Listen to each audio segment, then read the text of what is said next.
of the New Eastern Committee. My name is Paul Rivers and I have the pleasure of chairing this committee. May I remind members that as per the email received yesterday from Democratic Services Officer Georgina, item 7.1, which is TPO number 05/2021, has been withdrawn from this agenda, not withdrawn, just withdrawn from this agenda, because the technicality in terms of the process of serving the original TPO has come to light. I'll also take the opportunity to provide you with an update and viewers on the internet too, as to our unacceptable response times on the planning portal. You have a copy of what I'm going to say before you, but I take the pleasure of reading it out. I have a question for you, and there is a prize, although I haven't brought it with me. So pin your ears back.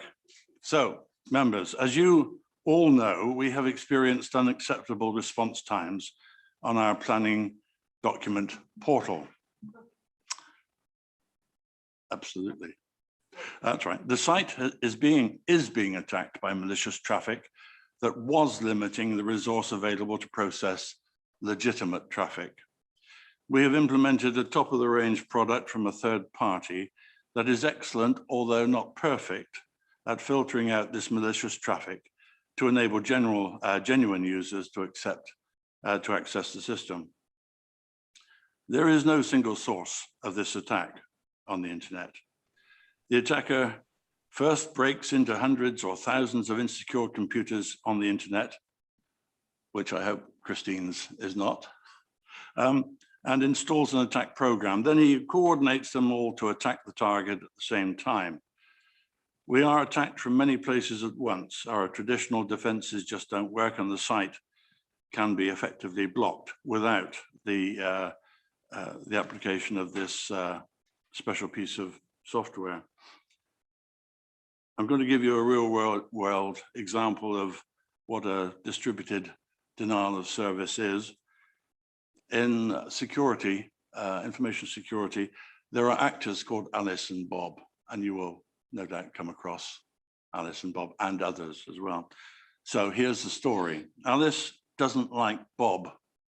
So she calls 100 pizza delivery outlets, and from each one orders a pizza to be delivered to Bob's house at 11 p.m. At 11, Bob's drive is filled with 100 pizza delivers, all demanding their money. So it looks to Bob like the pizza mafia is out to get him, but the pizza shops are also victims.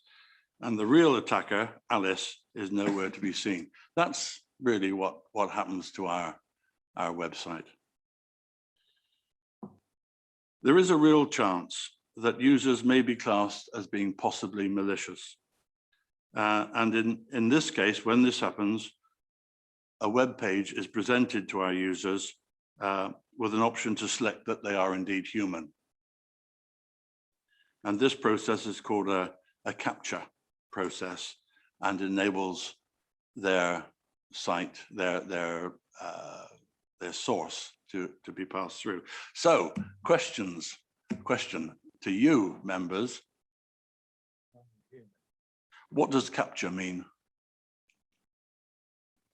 Councillor follows. I'm sure you know the answer, but in case you don't, Councillor Baker was very close. Capture. It's an acronym. Oh, really? That's a relief. I thought somebody would know. Capture stands for Completely Automated Public Turing Test to tell computers and humans apart. Now you know. I'll put that to one side.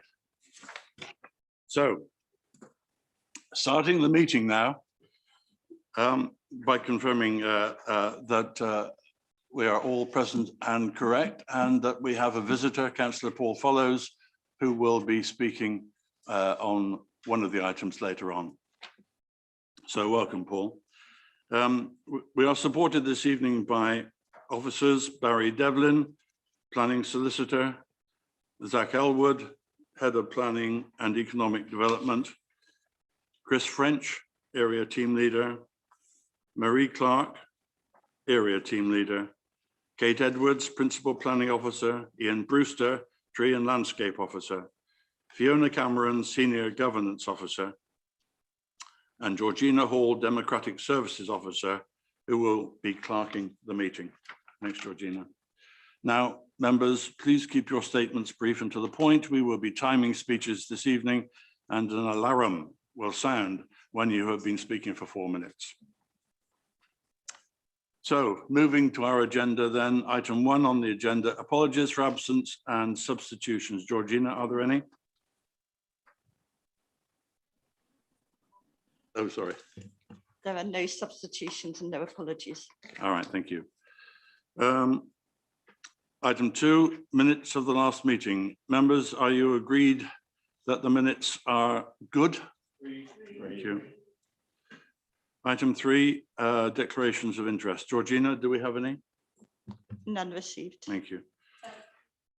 Oh, Councillor Gale.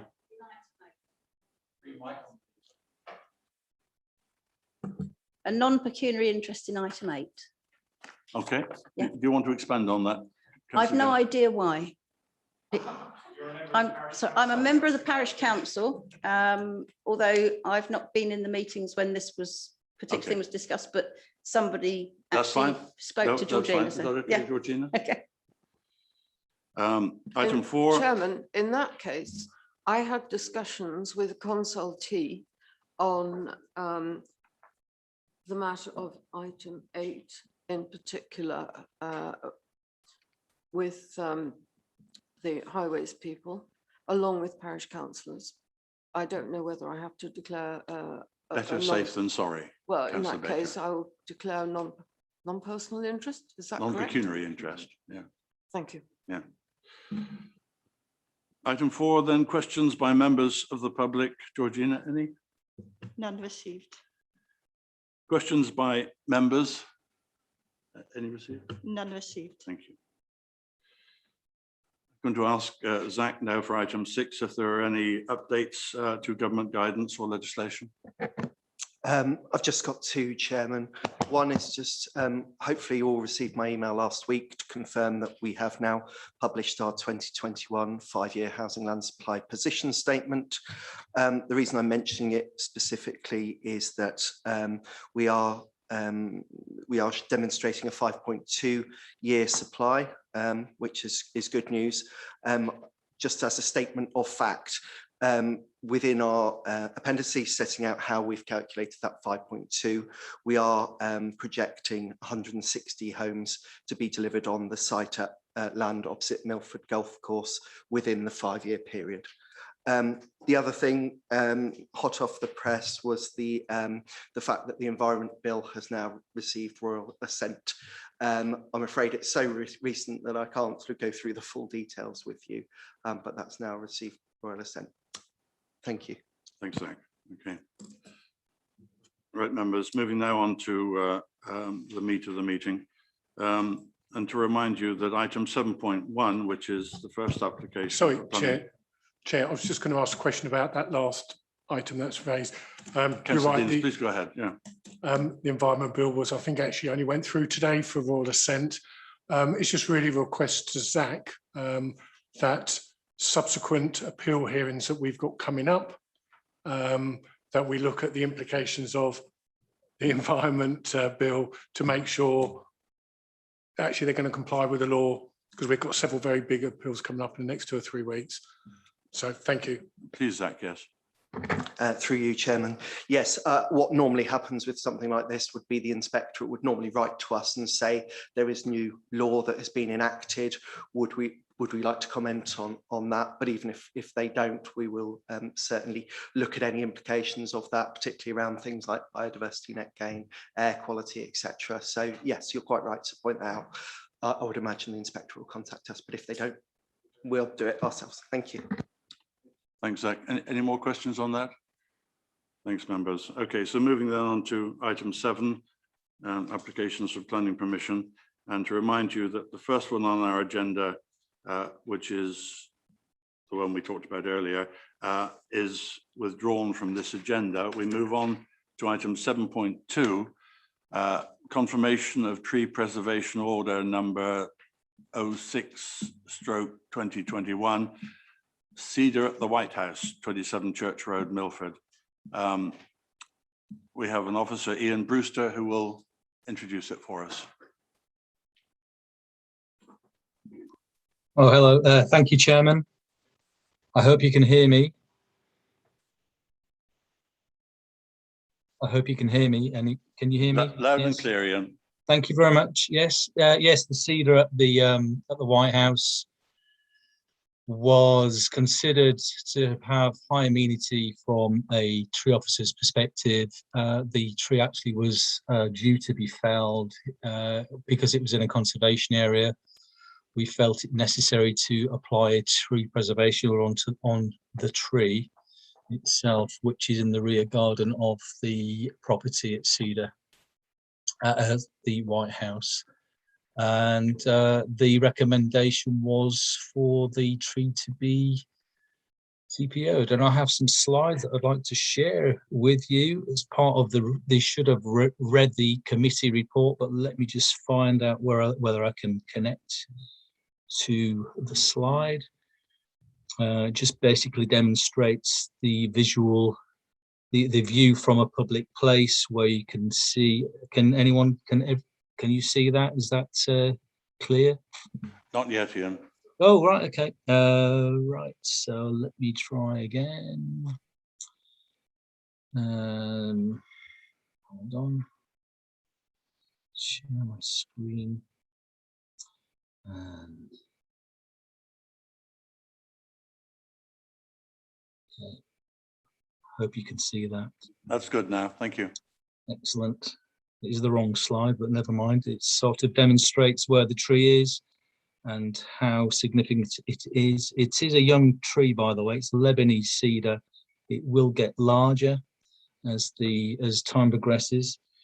There were some objections from the householder, which basically related to the fact that it was non-native. It didn't provide any benefit to wildlife. The whole reason for the tree preservation order is to provide the public with a visual amenity, not necessarily associated with wildlife benefit, although obviously as the tree ages, stems may crack, provide habitat for bats, roosting bats, owls perhaps. So yes, we take on board that it is a foreign species, but that actually does not prevent any significant reason for not confirming the TPO. Also that it's claimed to be suppressing other trees, other smaller trees, which are native, but because they can't be seen, they provide little in the way of amenity. So that in itself is not significant to not warrant the TPO to be recommended. They were recommending that it would be felled and replaced with a hornbeam, but that would provide little significant immunity due to this restricted size that the hornbeam would reach. So officer's recommendation is that the tree preservation order is confirmed with the modification of the tree being an Atlantic, sorry, not Atlantic cedar, but a cedar.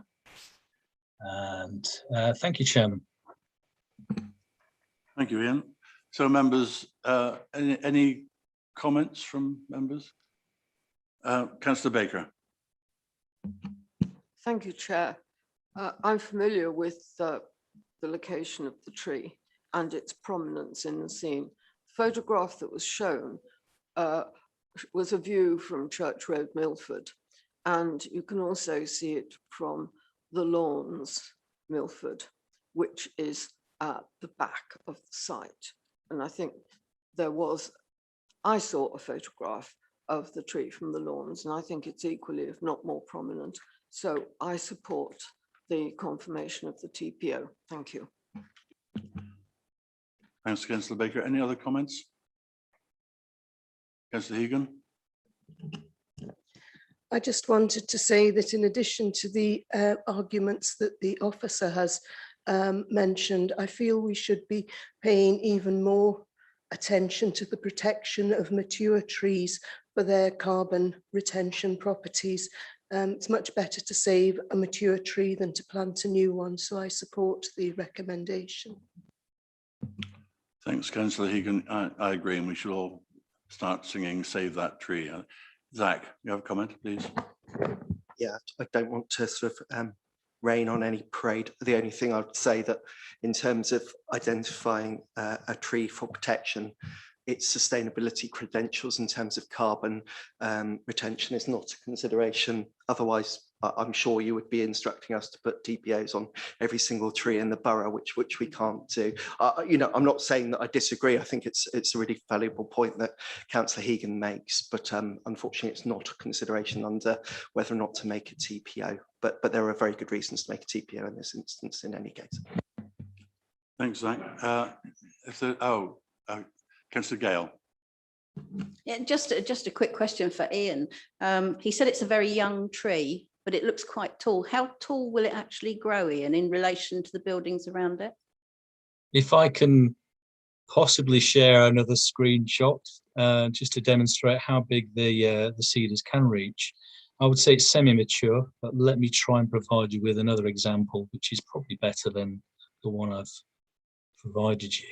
So that's from the Woodland Trust website, basically showing a very large tree, 20, potentially 20 metres plus. The one in the picture is estimated to be around about, say, 12 and 15 metres high. So it still has a lot of growing to do and spreading of its lateral branches. And I have another slide just to show to possibly show you in relation to a property. That's another slide there. I think you can see that, which was taken in an estate home in Oxford, just to show you the grandeur of the tree in its mature setting there. Thank you, Chairman. Thank you, Councillor. Thanks, Ian. Councillor Gale, yeah, happy with a massive tree there? I think it's a beautiful tree myself. It is really huge when it gets to full maturity. I'm just wondering about the space in the actual area where it is. Has it got space to actually get to that point? Well, that's where a bit of control over the tree will take place. That is a good point. Sorry to interrupt, but there is an aerial view of the tree in its setting there. If you can see that, that is the location. So there's plenty of space for that tree to develop and grow without impacting upon any nearby residents, buildings, properties, or indeed light loss. Thanks, Ian. Thank you, That's Chairman. very clear. Thank you. Councillor Reid. I would like to tell the group here that in St Nicholas Churchyard we have a very mature cedar of Lebanon, and that's been very carefully pruned in the past, and it was struck by lightning about 3 years ago. But apart from that, if you want to see an example, that's where it is. Brought back from actually Lebanon by one of the previous rectors. Thank you, Ruth. Thank you. Councillor Sadler. Thanks. Can you tell us how old this tree is and what's its lifespan likely to be? Ian, could you help Councillor on that? Yes, I can. There are examples of old Lebanese cedars in Goodwood Estate. If you ever happen to be down near Chichester Way, they can live beyond 100 years. Obviously, they can be susceptible to snow damage because they're an evergreen, and they basically they plateau as they mature. Snow settles on the branches, and they can subsequently fracture as a result. Hopefully, due to climate change, we don't have too many snowstorms in the Waverley area.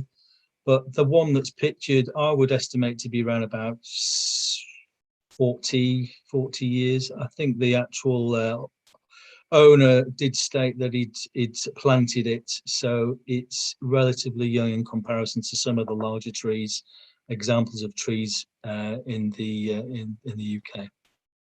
Thank you, Chairman. Thanks, Ian. Okay, Councillor, fine. If there are no further questions, shall we move to the recommendation, which is that the tree preservation order 06/2021 be confirmed with the modification of the species name to cedar. Members, would you show those in favour?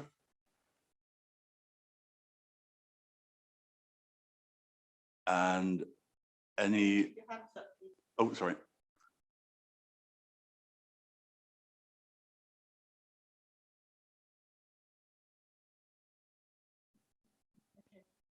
And any against? And any abstentions? Okay. Thank you, Georgina. 14 for and 1 against. One Sorry, abstention. 1 abstain. One abstention. So it's passed. Thank you. Moving then on to our application subject to public speaking. First one is item 8.1 A1-WA 2019-1095 land opposite Milford Golf Club, Station Lane, Milford. We have 3 speakers on this, including Paul Follows, that makes 4. Georgina will take the speakers first. Presentation first. Oh, okay, thank you, because that's in the right order. All right, Chris, I apologize. Our officer, Chris French, will take us through this first, of course. Go ahead. Thank you, Chairman.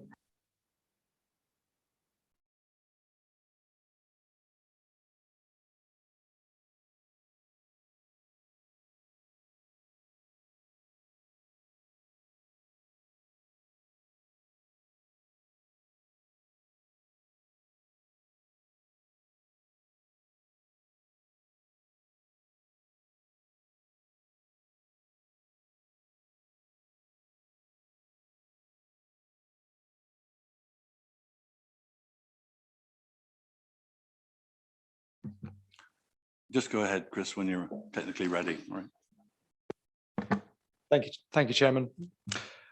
This application seeks consent for reserved matters of appearance, landscape, layout and scale for 190 dwellings, along with the provision of SANG on land opposite Milford Golf Club. It's important to note that outline consent has been granted for both housing at up to 200 units and SANG land. Therefore, the principle of residential developments and SANG has been established.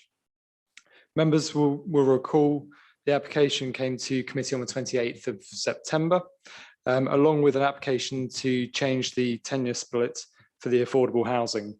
The application to vary the 106 was refused, and therefore, in order to avoid any conflict with that decision, the current application was deferred at that point. Since the deferral, the affordable housing proposed on the application has been revised to comply with the 70-30 tenure split, with the 30% on-site affordable housing now being made up of 70% affordable rent and 30% shared ownership. Furthermore, the mix has now been brought in line with the 106 agreement attached to the outline consent. In addition, we've now received comment from the Environment Agency with regards to conditions 4 and 5 on the outline consent, and therefore confirmation that the housing itself would be within the flood zone 1. Turning to the update sheet, you'll see there are 9 additional letters of objection received since the officer report. These largely reiterate the original objections. One additional point was made with regards to flood risk. And as just stated, the Environment Agency are now satisfied with the details that have been provided in terms of flood risk. There is one update to the actual report, and as Zach had previously mentioned, the council has now published a 5-year supply position statement, and we can now demonstrate 5.2 years of supply. And it should be noted that the site itself forms part of that 5-year supply. And there's also one additional condition which is now proposed, which is condition 12. This requires full details of the crown lifting of the trees along the southern boundary to be to be submitted and approved by the local planning authority. And this is to ensure the crown lifting doesn't go beyond what is required to enable the development to take place. There are 3 further verbal updates that are to provide. Firstly, we've undertaken a second appropriate assessment associated with the reserved matters. This is largely for the avoidance of doubt, as there was already one attached to the outline. The updated appropriate assessment has been placed online and shared with members before the committee. Secondly, the applicant has provided information clarifying the proposed units all meet the storage requirements in the nationally described space standards.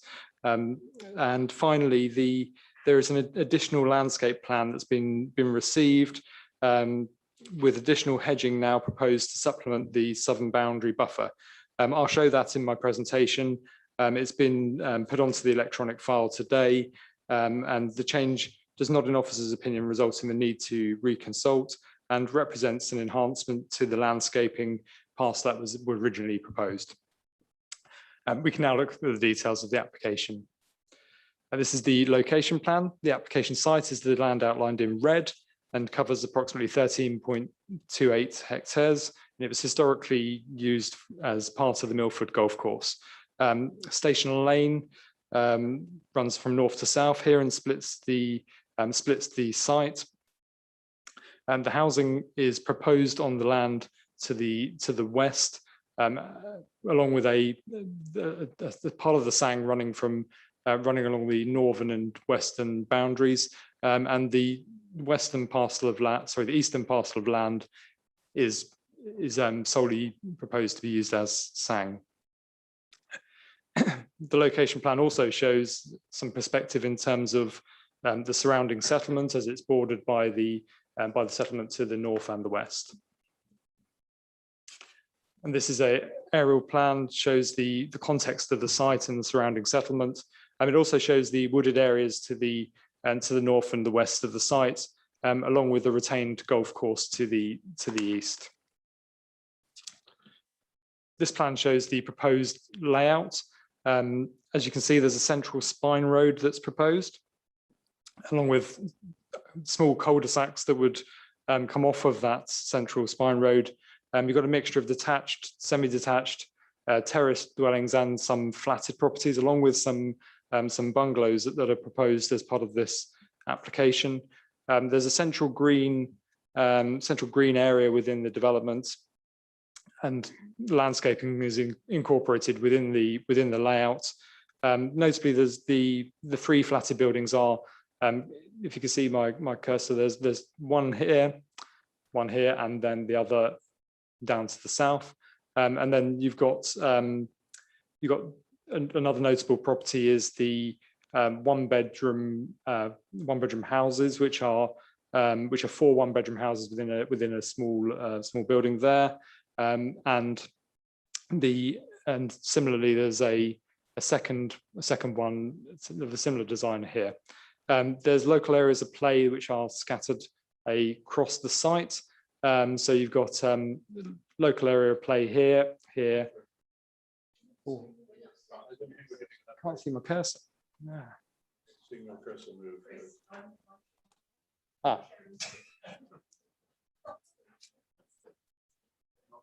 In that case, I will. Do I just need to say next slide when are you moving the slides? Not. I'll say next slide next time. Apologies. Okay,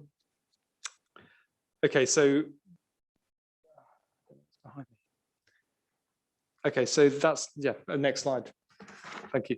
Perfect. Thank you. This slide shows the permeability of the site. So the main road network is in orange. Then you've got secondary road networks that come off of that in blue and green. And what is also notable on this slide is that you've got a dotted red line that shows the other footpaths that go around the site, and there's quite a good permeability through that site and also into the Sangland to the west. Next slide, please. This slide shows the distribution of the affordable housing across the site. The affordable housing would be well distributed and mixed in with the with the market's homes. Furthermore, it's located in a favourable location in terms of its integration with the rest of the site at the front of the site. The council's housing enabling team have also confirmed that they have no objection to the location of the affordable housing within this site. Next slide, please. In order to take a closer look at the layout, I've split the layout into 2 slides here. So this is the northern part of the site. You can see the lap to the far north. This is the circular area. There's 3 of those running across the northern part of this site. And you can also see the central open space, which is at the bottom and in the middle of that slide. So the layout is quite fluid. It's not very regimented in terms of its arrangement, and the parking doesn't dominate those frontages. It is integrated in a reasonable fashion in terms of the layout. The flatted buildings that I was trying to move my cursor to earlier, I'll have a go at describing where they are. There's one within this northern part of the site. So if you, from the top, it's the 1, 2, 3, it's the 4th building down on the far right-hand side, and that provides for 6 flats. Next slide, please. This is the southern part of the site. You can see the local equipped play area is in the bottom right-hand corner, and you can also see there's a network of footpaths within this part of the site, which aids the flow of pedestrians around the site. It should also be noted that the buildings are set off the southern boundary with a landscaped verge forming a buffer between the buildings and the dwellings to the buildings of the dwellings to the south, or the dwelling to the south, which is Upper Santanum. The distance of approximately 14 metres between the closest of those dwellings and the boundary, and as shown on the plan, it's approximately 57 metres from that dwelling to the nearest from the nearest dwelling to the neighbouring property. This is one of the flatted buildings, which there are 3 are proposed. So on the next slide, please. This is one of the flatted buildings, of which there are 3 proposed, and provides for up to provides for 6 flats. This is part of the affordable provision. The built form has been well broken up by the number of gables and other features within the building, and the first floor has a number of balconies which provide a level of amenity to those flats. Next slide, please. This is the design of the one-bedroom houses that form part of the affordable provision. So there are 4 one-bedroom houses within that building, and the drawing on the top right-hand side shows the mixture of materials that could come forward, and provides an indication of the kind of attractiveness of the building. Next slide, please. The application also proposes 13 bungalows. These are part of the market provision and the 1-bedroom units. Mixing bungalows into the scheme adds single-storey built form, which breaks up the street scene.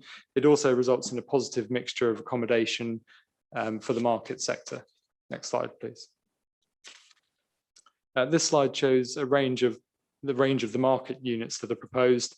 They're a mixture there's a mixture of attached and integral garages, roof detailing, tile hanging and porches, along with some chimneys, which add interest to the design of the buildings. They're considered to be of good design and allow for a varied palette of materials. Next slide, please. And these are some more of the affordable units which are part of the proposal. You can see that on the top left, you've got the flats over garages. which are some of the smaller units, and then you have some semi-detached and terraced dwellings shown on here. They're well articulated and the materials will be secured via condition. Next slide, please.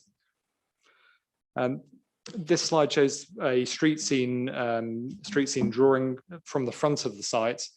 So this is a street scene as viewed from Station Lane.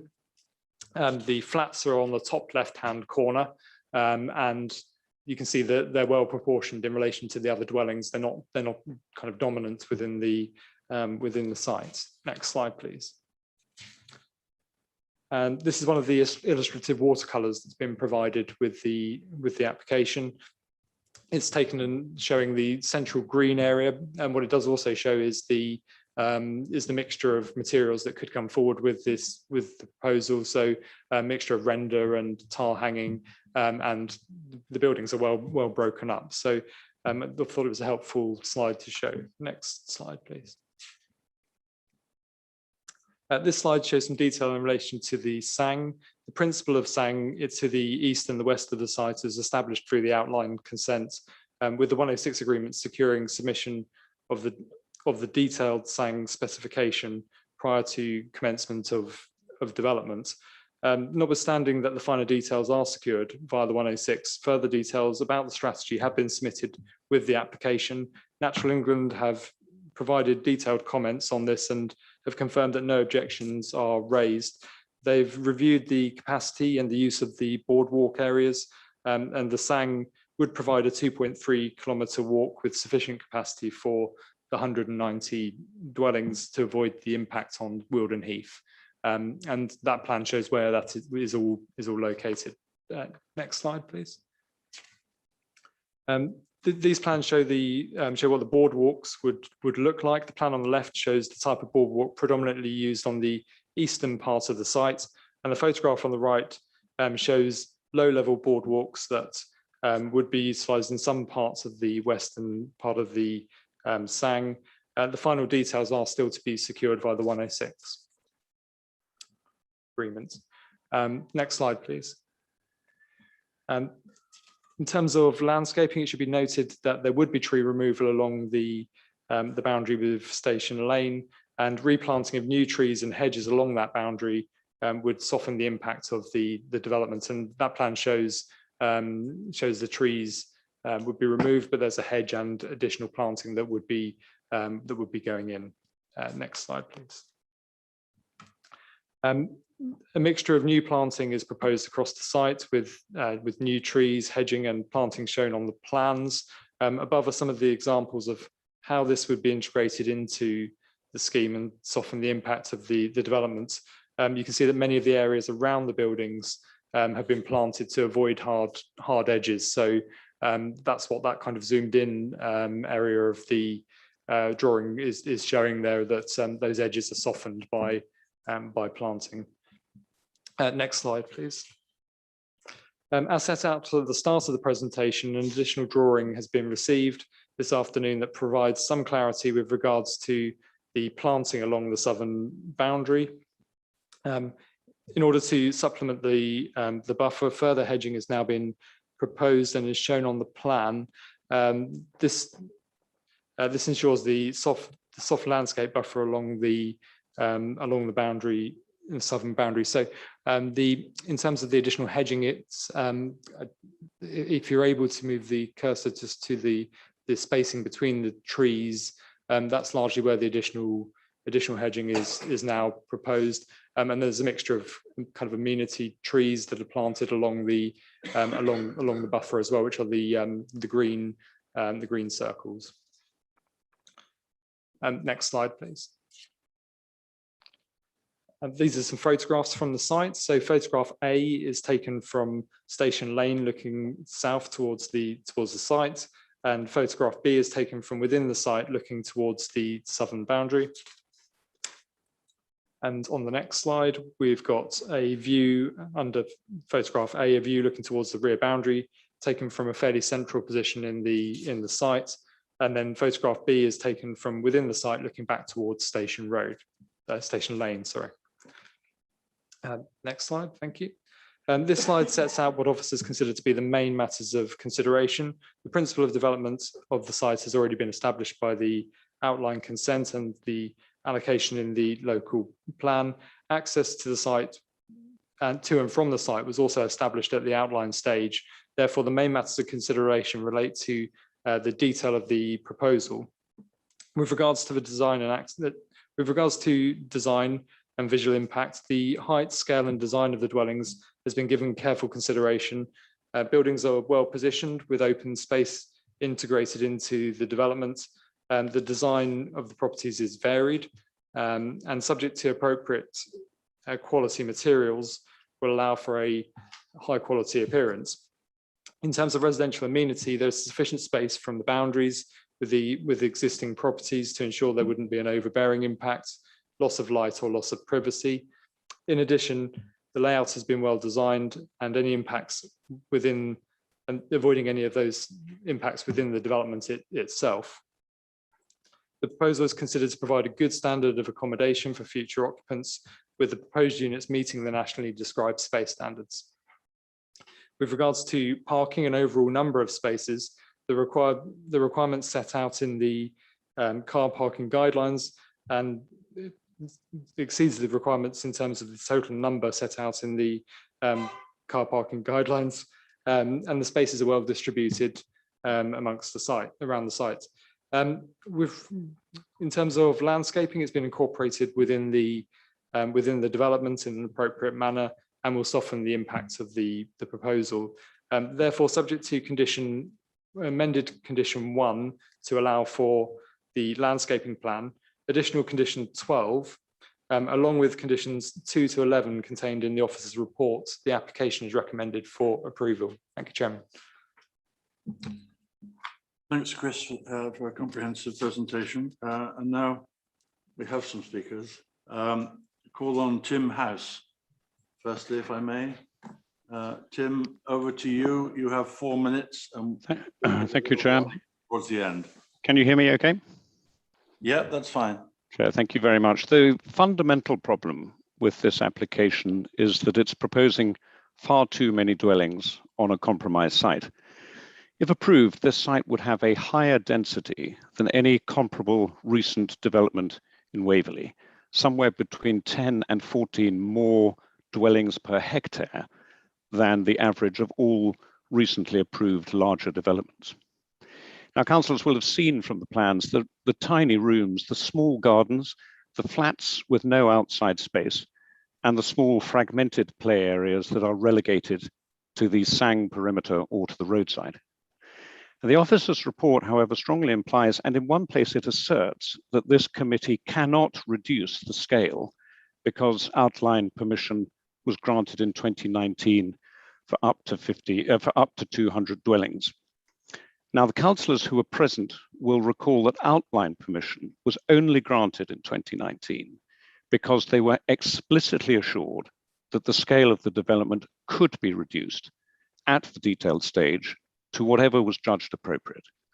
And as I'm sure the officers will confirm, if councillors conclude that the developer is proposing too many dwellings on this site, nothing in the outline permission prevents them from rejecting this application on grounds of overdevelopment.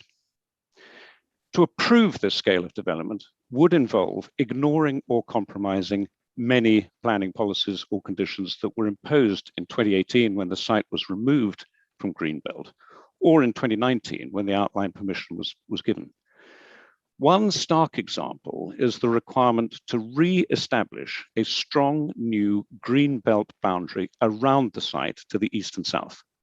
And among other things, this requires the developer, and I'm going to quote here, to provide an appropriate landscaped buffer, including trees and hedgerows, of the southern boundary of the site. None is provided. Instead, the proposal is to build so densely on this site that it's necessary to cut back existing trees of high arboricultural value on the neighboring land to the south, where a road is to be built that encroaches into the protected root area of those trees. And you can see it on the plans if you look carefully. Now, that is a clear demonstration of the pressure that's been put on this site to accommodate too many dwellings. If councillors contrast the development as now proposed with that envisaged by Inspector Bohr when the site was released from Greenbelt and allocated as a strategic site, 4 things stand out. First, the site is not connected to the surrounding village. It's a densely packed cul-de-sac with a single access road. Secondly, the density has increased by 64%. That is, the number of houses increased from 177 to 190, and SANG has reduced the developable area.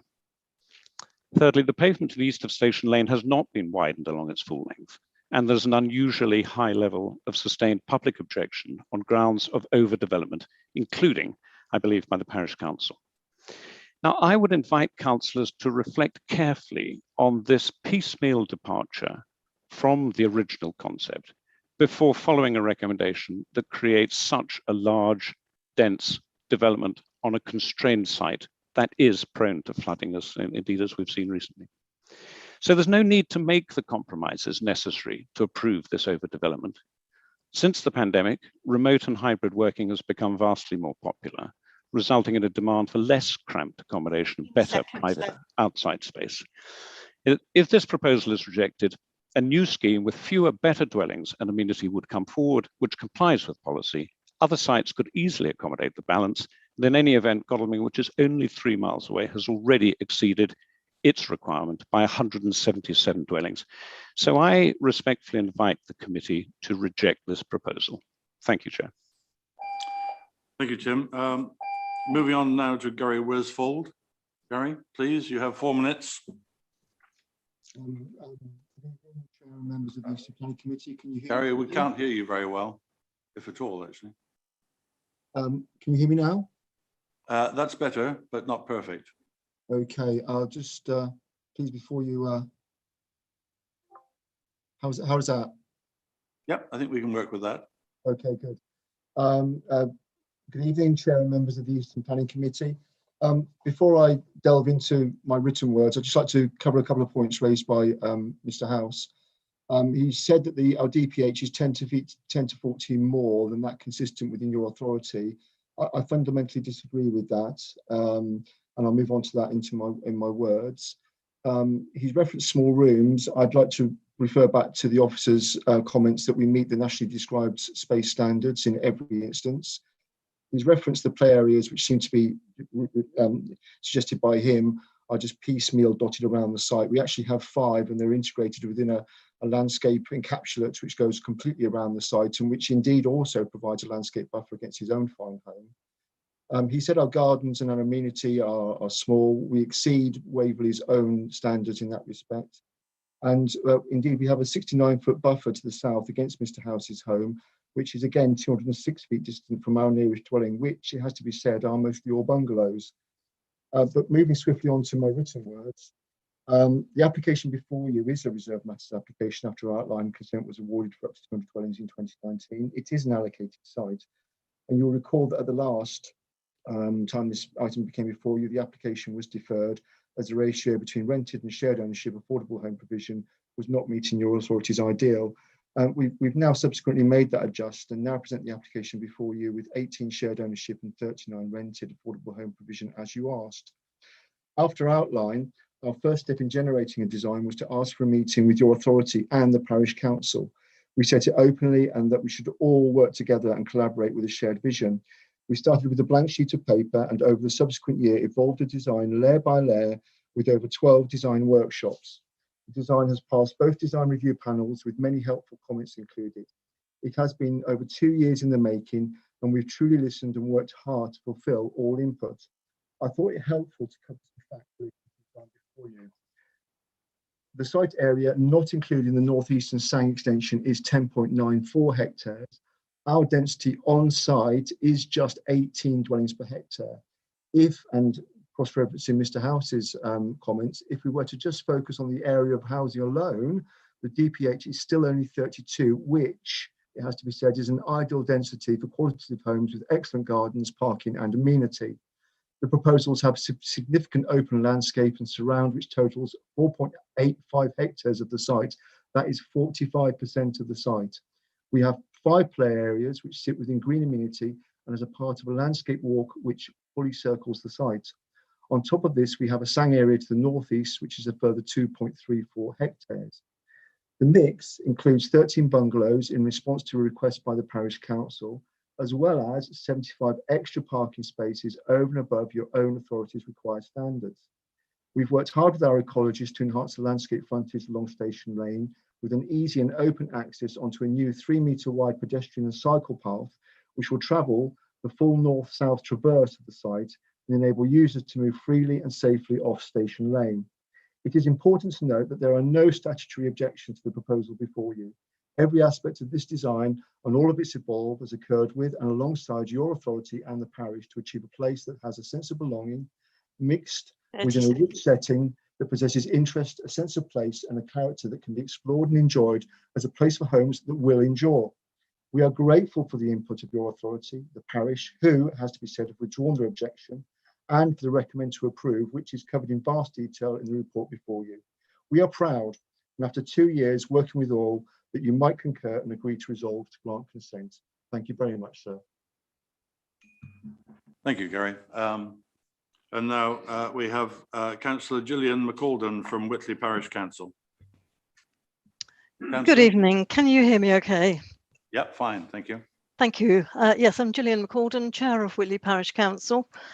First, can I say Whitley Parish Council is grateful for the efforts made by both Carla Holmes and Waverley officers to engage with the parish since outline permission was granted in February 2019. And some significant improvements have been included as a result. However, we are objecting to this application. I don't know where Gary got the idea that we had withdrawn our objection, as we contend that there are just too many houses planned for this site. A consequence of squeezing in 190 homes is that compromises have had to be made. In particular, the site was removed from the Greenbelt by LPP1, but the southern boundary was given the protection of a landscape buffer in policy SS6. In this design, there is no landscape buffer. We have seen the new drawings uploaded today, but do not consider that the proposed planting constitutes an appropriate landscape buffer. The 8 affordable flats over the garages do not have balconies, nor easily accessible private amenity space. I think the pandemic has shown that everyone needs to be able to access some space immediately outside their property. This lack contravenes policy ND7 of the Whitley Neighbourhood Plan. We do not understand why officers are not enforcing policy AHN3 of LPP1 for accessible and adaptable bathrooms for both affordable and private houses. Carla are just offering it for the affordable houses. This policy is important to us as it helps provide age-adaptable dwellings for our many elderly residents. We do like the concept of the organic play areas, but we do not believe that the play areas that are within the SANG will operate safely. Whatever Natural England think, our view is that children's play and dogs off lead do not mix well together. And given the climate emergency, we are disappointed that only 20% of the homes have photovoltaic panels. This is the only opportunity to fit these as new build. Why miss it? LPP1 allocated this site for around 180 homes. I was at the outline planning application meeting in February 2019 when permission for up to 200 homes was granted. And I recall those assurances that the numbers could be scaled back at the reserve matters stage if required. This application proves that 190 homes is simply too many for this site. This is evidenced by the planning policies which the design does not and cannot meet. The adverse effects of granting permission for 190 homes on this site are not outweighed by the benefits. Tilted balance should not apply. In conclusion, on the grounds of the cramming and the overdevelopment resulting in breaches of both LPP1 and the Whitley Neighbourhood Plan, we ask councillors to reject this application. Thank you. Thank you, Councillor Mccalden. Thank you for that. And I call on Paul Follows now as a Waverley councillor, but not a ward councillor. So you have 4 minutes, Paul. Thank you, Chair. Good evening, members, and thank you for the opportunity to speak, and to the other speakers for their very well articulated comments. I'm obviously not a member of this committee and I have no vote. I am one of the members for the adjacent borough ward in Godalming, and also the county councillor for the division in which the site sits. Obviously, not being a member does allow me to speak a little bit more freely on some of this. I would just like to thank you all for throwing out the contemptuous move by the applicant to modify the housing mix in one of your recent sessions. That was extremely well done. And I think my own anger on the subject was possibly only matched in the room by Councillor Townsend. It's prompted some changes to the scheme of delegation to ensure such attempts in the future always come to committee so that you can likewise review them and hopefully dismiss them. And I would certainly like to praise Whitley Parish Council and the 2 ward members for Milford, Councillor Baker and Gale, for their hard work trying to engage with this and to ensure that questions are answered as recently as today, and to make changes where that they could. Now, we obviously sit here in the shackles of government targets and government planning policy and, of course, the outline consent. And I certainly urge you here in your deliberations to test that and see what might fall out. Now, I voted against this in 2019 and was obviously at the session which Councillor Mccalden refers to as a member of the old JPC. And it's extremely frustrating now to sit here and watch how hard a number of people have had to work to get anything out and pick up the pieces of that incredibly bad decision. And density is the clear issue, as has been pointed out by a number of speakers previously. There are, however, a number of other issues other than the outline consent, some of which, though, we can barely consider because of the relevant statutory authority effectively saying that they are fine, despite most of us knowing that they surely will not be. The first one is, of course, traffic impact, which won't just be upon Milford, but upon Godalming, and particularly in combination with Oxford Park. Surrey Highways, as the statutory consultee has, as it almost always does, says it's fine. Some of the more recent amendments, of course, are welcome, but to say that traffic is not going to be an issue for the Milford and Godalming and Whitley corridor is ridiculous. We all know that it will be. Flooding and drainage, also key issues for the site. Again, the flood authorities say it's going to be fine. Councillor Dinas, when you were speaking about Dunsfold last week, you stressed the need for assurance about drainage and that what is actually written happens. I think that is absolutely crucial for this site here as well. And actually, we move into the wider debate about the location and efficacy of SANG, which is at play in this development more than it is in many others that we look at. Again, almost all out of our hands because it was dealt with in the outline consent. Now, I also welcome the comments from the head of planning regarding the housing 5-year land supply, which of course is incredibly significant, not just beyond this room, but for the entire borough. It can't weigh in on a particular application, but it is obviously something that we all have to think about because we all represent all of Waverley. I am sure others will do so more fully here, but I would be very interested to know the impact upon any covenants that might impact the delivery of this site, as well as the repeated assurances that the 160 units here proposed are deliverable. Sorry, the 190 units here, that 180 even that are deliverable. I do refer you back to the comments of Mr. House in regards to density, all of which I agree with. 160 is what's needed in the 5-year housing land supply, and this is obviously more. I believe the comments about density that Mr. House was referring to at the old JPC unfortunately took the form of a pretty weak informative, which most of us thought was weak at the time, and I suspect now won't stand up when you try and raise it, but I'd be very interested to see what happens if you do. To conclude, the outline consent and all of its failings have set the course here, much of it now beyond anybody's wider control or ability to alter, and I'm sure members in the room are going to do what they can to try and do their best with it. I obviously fully support the comments made by the Parish Council and would as always stress the need for robust enforcement of any conditions if this reserved matters application is granted. Thank you, Chair and members, and I go back to the floor. Thank you, Councillor. So, members, the officer's recommendation before us is that the reserved matters of layout, scale, appearance and landscaping be approved subject to conditions 1 to 11 and informatives 1 to 14. So if I may have comments, Councillor Baker. I wasn't going to ask to speak.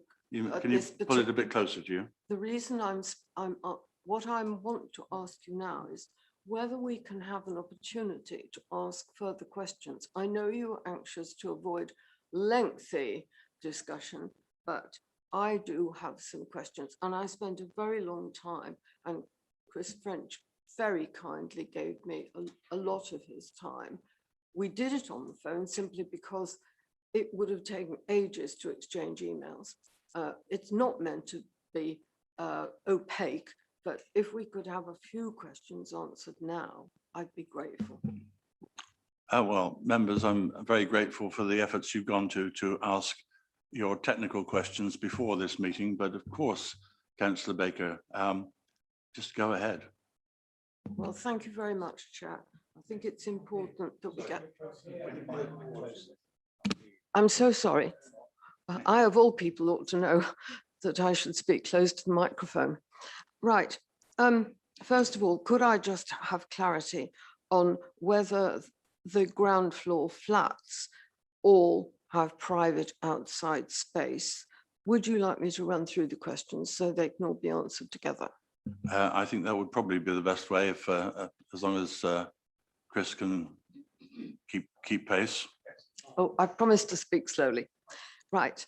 Another question is whether anything has been pursued with the landowners of the site to the west of the development, which would enable the footpath linking the site to, I believe it most likely to be the Dower House.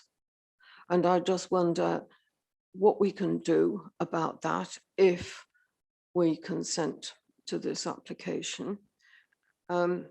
I also have one more question, I think, and that is,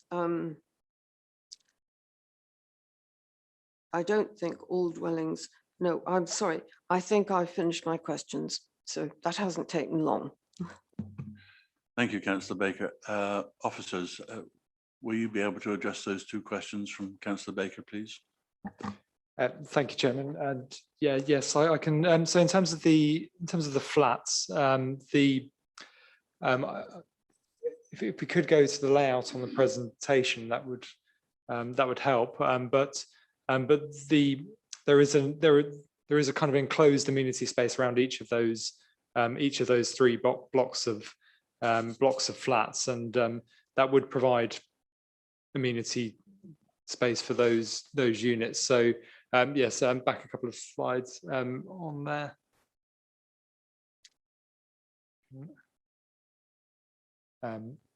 It's probably not the best slide. There was an earlier one. No, maybe that's the one. Thank you. So the flatted buildings are the kind of L-shaped buildings along so that one, and then one above, and then one there. Yeah, and there are amenity areas to the kind of in the corner of the L shape on each of those flatted buildings. So yes, there is a kind of reasonable amount of amenity space for each of those. The footpath that's been provided is up to the boundary, and that's all we can secure via this reserved matters. And yeah, so I don't know whether there have been any further conversations with anybody else other than the planning department, but we can only insist on it being provided up to the boundary, which is what's been shown so far. Thank you, Chairman. Thanks, Chris. Zach, did you have a comment? I couldn't see if you were moving your.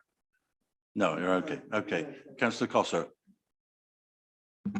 Thank you, Chairman. I don't want to make a general comment and intervention on the application overall at this stage, but there are two issues that have come up for me, partly tonight and partly as a result of reading the papers. But having read the papers and having listened to our officers and having listened to the representations, there are two things I'd like some clarity on.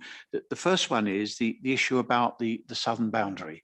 I think, not having had the benefit of having been party to the first debate and so on, I think I'd like to be absolutely clear what the requirement is here that has to be met, and whether, in the view of our officers, it has been met, And if so, how? Because I've heard some very different things said about this, including that there was reliance on trees that actually belong to somebody else and all sorts of things. And I think it will be helpful to me and hopefully to the committee if we could have a fairly clear statement on that. The second one is the issue that's only came up tonight. I certainly came to the meeting, having read the report, believing that the outline permission, having given us, having agreed a density up to 200, meant that 190 was something that we were in no formal position to actually refuse. It is now being suggested to us that something happened at that first meeting, or that there is some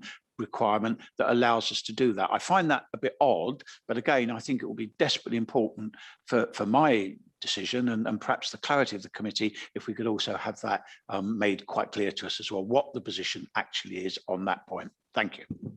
Thanks, Councillor Costa. Officers, please. Thank you, Chairman. If we could go to the presentation with the slide that shows the buffer area, that would be helpful. Just to clarify, policy SS6, the part that is relevant to the southern boundary is part D. It says the provision of a landscaped corridor along Station Lane and the provision of an appropriate landscape buffer, including trees and hedgerows on the southern boundary of the site.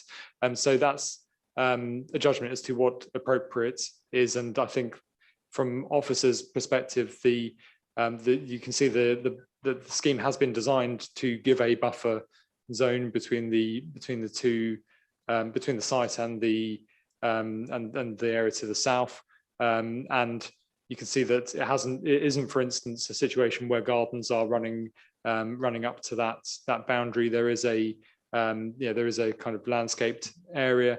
There is some hedging and some trees that are proposed within that zone, and officers are of the view that is an appropriate landscaped buffer to the southern part of the site. Thank you, Chairman. Thanks. Zach, please.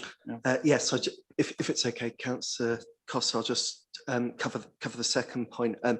Just very briefly, yeah, the other point that we would make would be the significant distance between the actual property to the south. Sorry, could you keep that plan back up?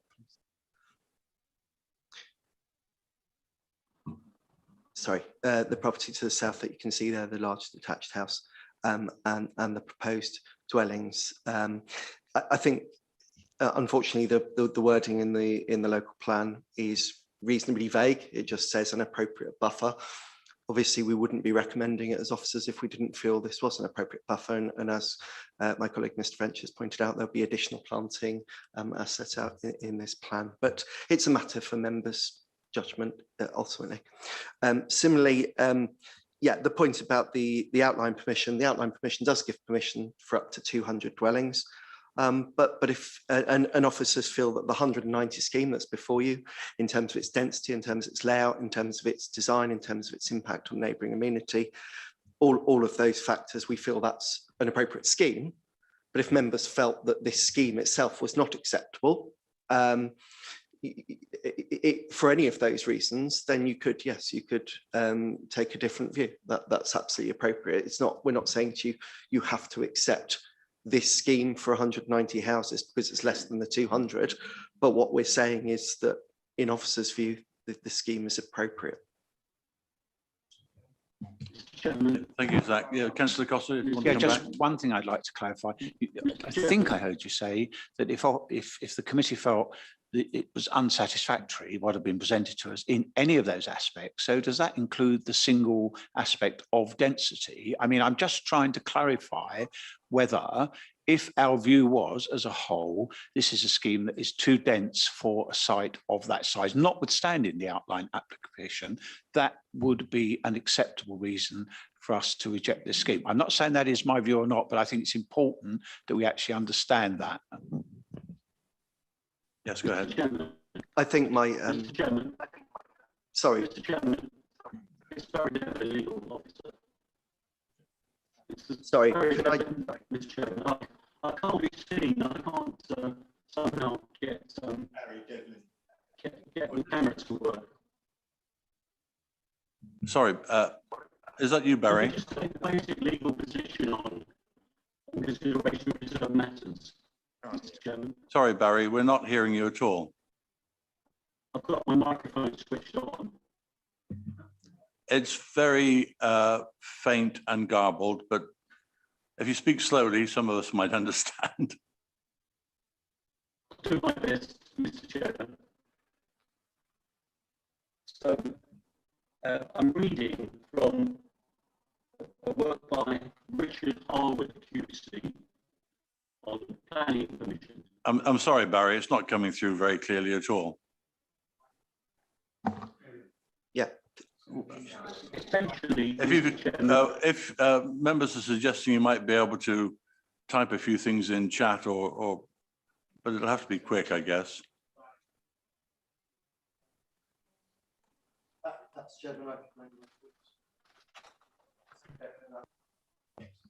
Okay, Zach, yes, please. And Barry, we'll pick you up afterwards. Maybe if you can dial in or something else, try something else. Meanwhile. Yeah, I think the density issue's a difficult one because obviously the the council has approved up to 200 dwellings on this site. Obviously, a dwelling can be of different sizes and take up different parts of the site, but effectively in terms of dwellings per hectare, that set out that 200 dwellings could be achieved on a site of this size. I think where I'd be coming from is if you felt the design or layout were unacceptable or residential amenity, then you could take that view. I think you would really struggle to on the fact that at appeal, given that up to 200 has been agreed by the council. That's the point I'm making in terms of density. So what I'd suggest is, if you had specific concerns about individual designs or things like that, then that is something you can address. But I think the principle of up to 200 dwellings has been established. Thanks, Zach. Now I have Councillor Gale, Councillor Goodridge, and Councillor Baker, but it'd be quick. So hang on, Councillor Baker. Let me just take Councillor Gale first, please. All right, Councillor Baker, a point of information, please. Thank you. I would like to highlight the first informative that was attached to the original consent for up to 200 houses.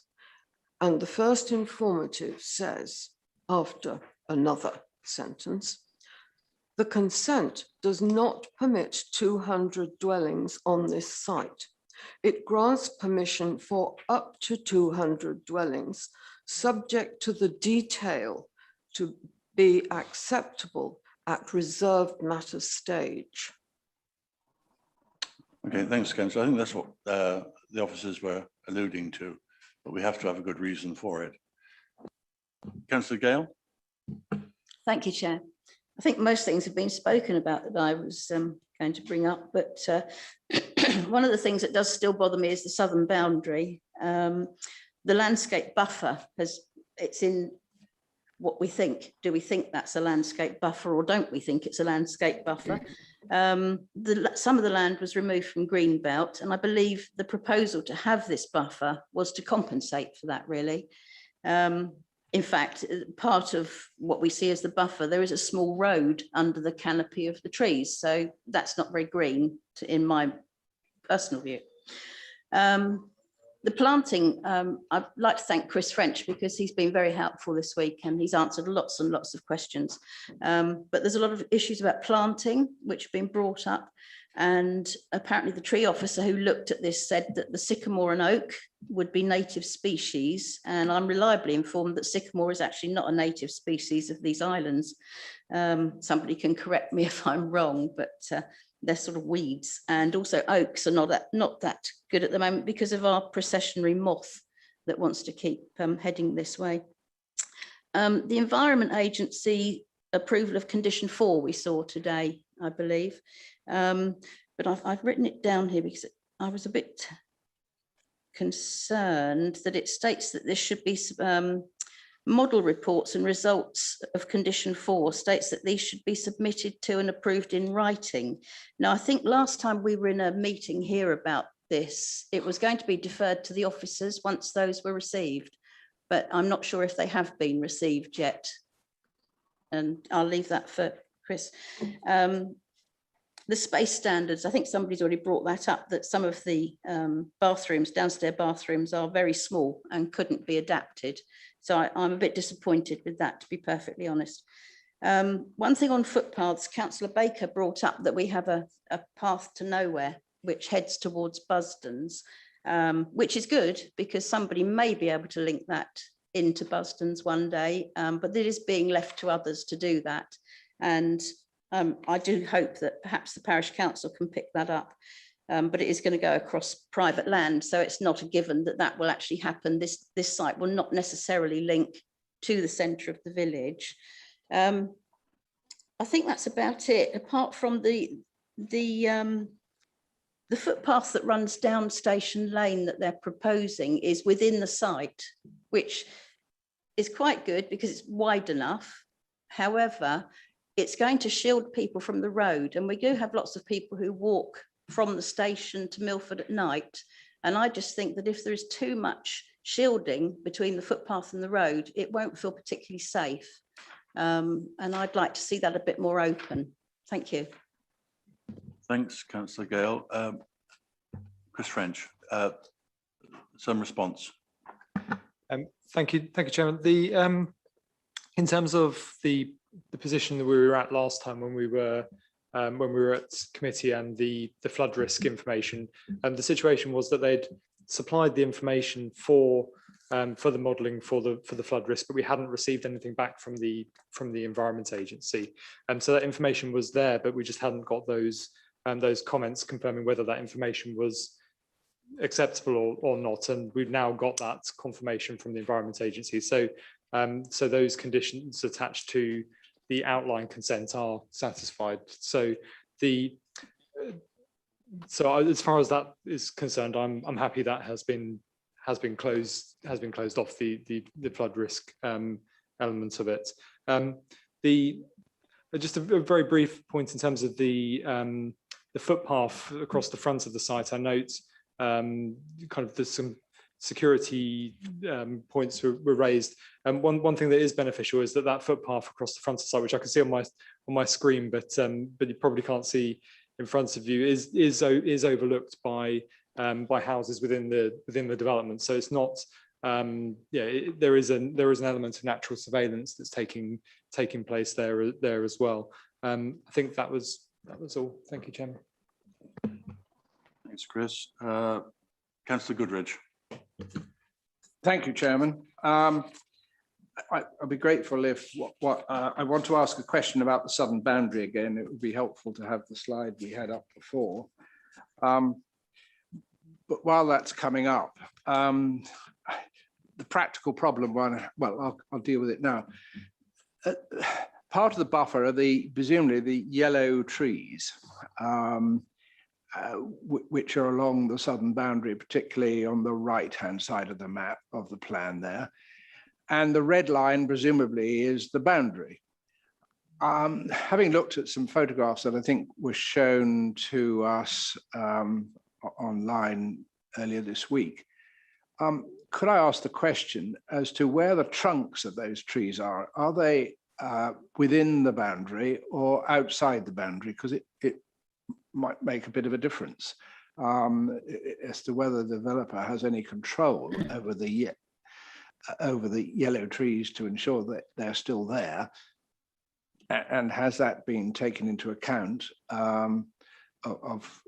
or will that be taken into account? Because I appreciate there's a condition that the landscaping has got to be approved in detail.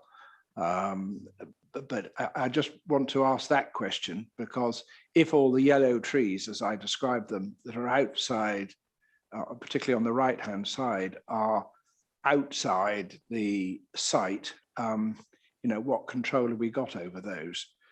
But as I understand it, if the design and layout, which I have to say I feel at the moment is perfectly acceptable. And all the statutory authorities, I mean, Councillor Follows mentioned highways. I mean, we haven't got a leg to stand on to sort of start raising objections on highways at this stage or at any stage now, because all the authorities, as I understand it, are now saying they're happy. So all statutory authorities are happy, and which includes, and also our officers have made it clear that this application complies with space standards, parking standards, and all the other things that we take into account. And on the basis that all those are complied with, the density does seem to me, something as the advice I think we're getting is that if all those reserve matters are actually okay, then the density cannot be challenged. And that seems to be the situation, that if all the reserve matters are acceptable, then the density has to be acceptable at 190 at the same time. Otherwise, we're on a sticky wicket if it ever went to appeal. And that seems to me the situation. But I am concerned, as the local members are, about the southern boundary, and would like an answer as to, I appreciate the distance between the houses and the space you've got to put in things, but it does make a difference as to all those enchanting yellow trees actually belong next door. It does make a bit of a difference. Thank you. Thanks, Councillor Goodridge. Officers, if you'd like to comment on the autumnal colouring of these trees, now which side the trunks are, I'd appreciate it.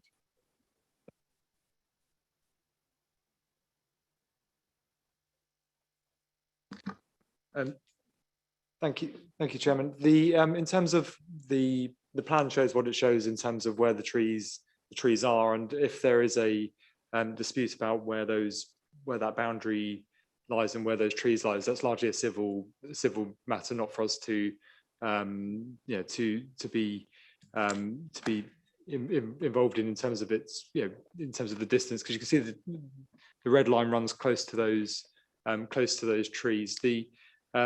I'd say that the buffer is a good size, regardless of who owns those trees, and we've got a condition to do with the detail of the crown lifting. So we're ensuring that they aren't unduly cut back in terms of the way that they're treated. So I think we're pretty. Zach, Chair, I realise this is irregular, but might I make a point here? Well, that's Mr. House. No, you've had your 4 minutes, sir. Thank you. I was just going to put a question to members, and so I'm just throwing this out there. The distance between the house and the new house is as set. But one thing members could potentially do, if they felt it was necessary, is to add a condition requiring details of some additional planting along the southern boundary to be submitted to and approved in writing by the council, if you felt that that would provide an additional layer of protection. Obviously we haven't run that past the applicant, so it's a difficult one, because we would normally require any pre-commencement conditions like that to be agreed with them, but we could do it as a pre-occupation condition, and add an additional condition requiring those details of additional planting on the southern boundary to be submitted and approved, if members felt that was necessary. But I'll leave it to you whether you want to propose that and second it. Chairman, can I just come back on one small point? If the trees are outside the area, I wondered whether what officers would feel about a TPO along a blanket TPO along that boundary. TPO on every tree in Waverley. Zach, you were? No, of course. Yeah, I mean, it's an interesting question. I think I'm not qualified in arboricultural terms to know if that would be appropriate, but it's certainly something we can explore. I think, very happy to do that, Councillor Goodrich. Thank you, Chairman. Okay, thank you. Now, Mr. Chairman, can you hear me now? Barry, yes, please. Yeah, benefit of your information, of your wisdom, Barry, yes, please. Yeah. It's with regard to how a local planning authority to deal with a reserve matters application. I was quoting from a work called Planning Permission by Richard Harwood, QC. In my words, the case law is clear. At RN stage, a local planning authority cannot effectively revoke or modify the scope of an outline planning permission without paying compensation to the developer. The leading case is as set out in Kingsway Investments versus Kent County Council, and there is a lot of jurisprudence generally in this area. This principle was set out by a Lord Guest. I'm hearing an echo, which is why I'm rather staccato. The undertaking, which has been referred to earlier, was never reduced into any enforceable commitment in the Section 106 agreement. So that's all it is. It's not an enforceable commitment. So I think the committee tonight, in my view, is moving into the area of modifying the outline consent to the extent that it may be open to a claim for compensation under the Town and Country Planning Act, irrespective of any appeal scenario. That's it, Mr. Chairman. Okay, thank you, Barry. There is some suggestion that you have two microphones on, but I think we've certainly got the gist of that.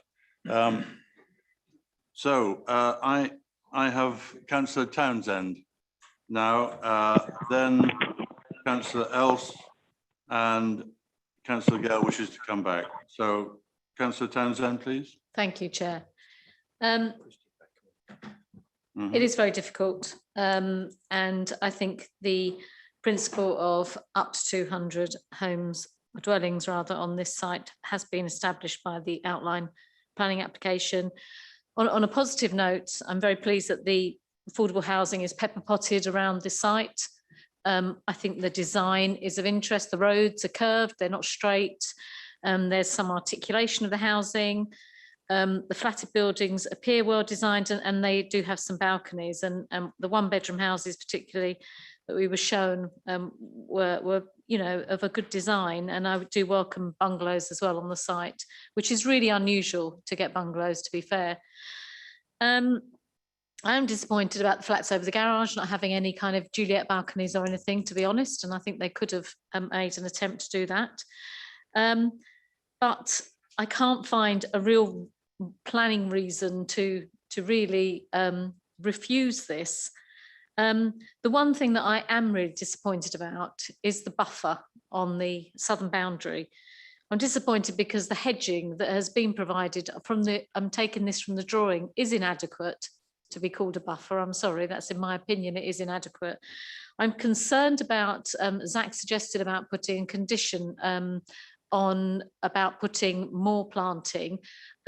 I'm concerned about whether or not if more planting was put along there, whether or not it would interfere with the road surface and how near the road actually comes up to the tree edge. So I would want some kind of clarification, because if there is a conflict between the planting and the road, then we're looking at changing the layout in a way, and that would be really, really difficult to do, and the condition wouldn't be enforceable at all. The only compromise I can come up with in my and I don't know whether it would be possible even, is to ensure is obviously whether or not there is any possibilities to do the planting, if that is possible, and you think it is possible, then great.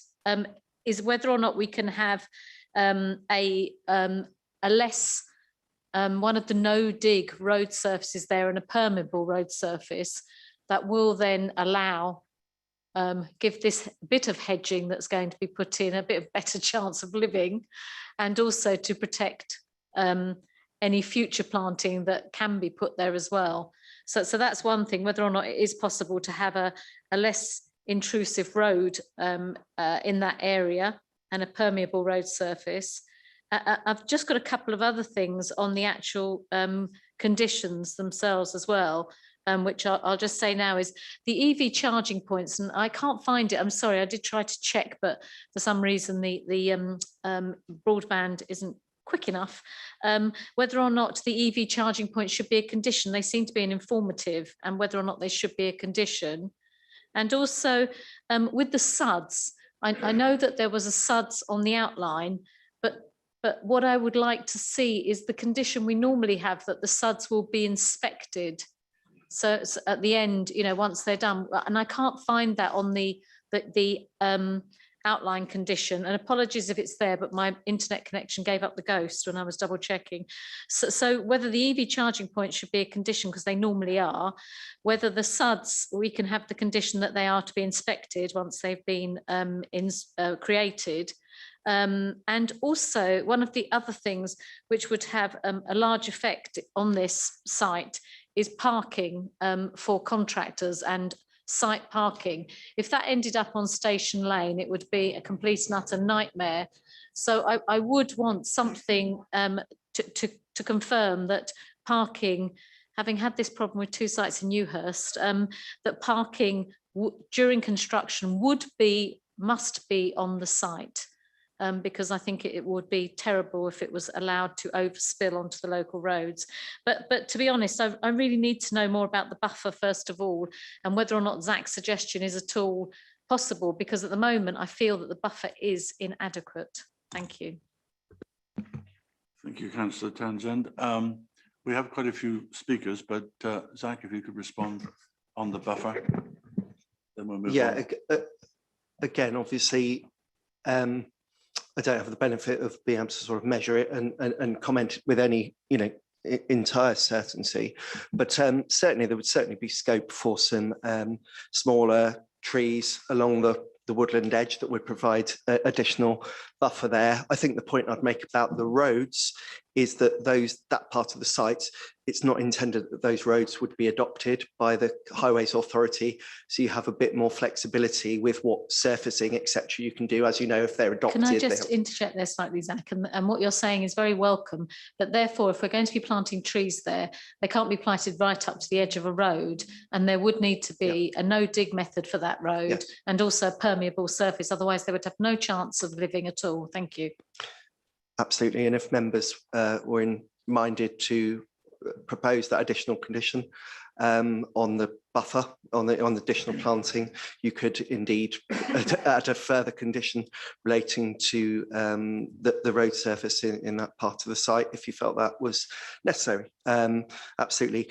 One thing I did want to just point out in terms of this issue of who owns the trees, etc. I just want to make it clear that the neighbour who spoke earlier is adamant that they claim that they own those trees. But as you know, we're not here to get involved in civil matters. But I think in fairness to Mr. House, I have to say that that's what he is saying, that the trees are within his ownership.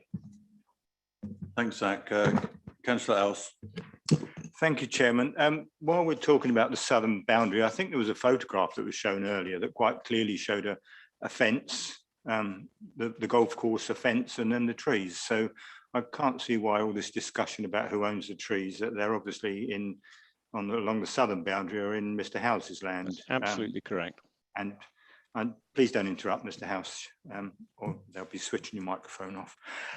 Going back to 2019, or earlier than that, when this land was taken out of the green belt and put in LPP1, the inspector said it was suitable for around 180 houses. And I can remember very well at the subsequent JPC meeting in 2019, arguing that in my opinion, around 180 meant somewhere between 175 and 185 houses.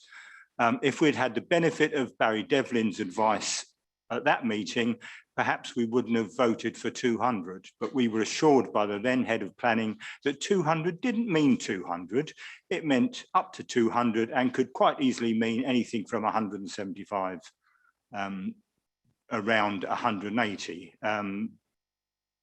Somewhere along the line, well, I know that Councillor Follows and I both voted against it, and I think a few others did, but the majority of members, I think, were hoodwinked by that assurance, and we've ended up with the situation that we've got now.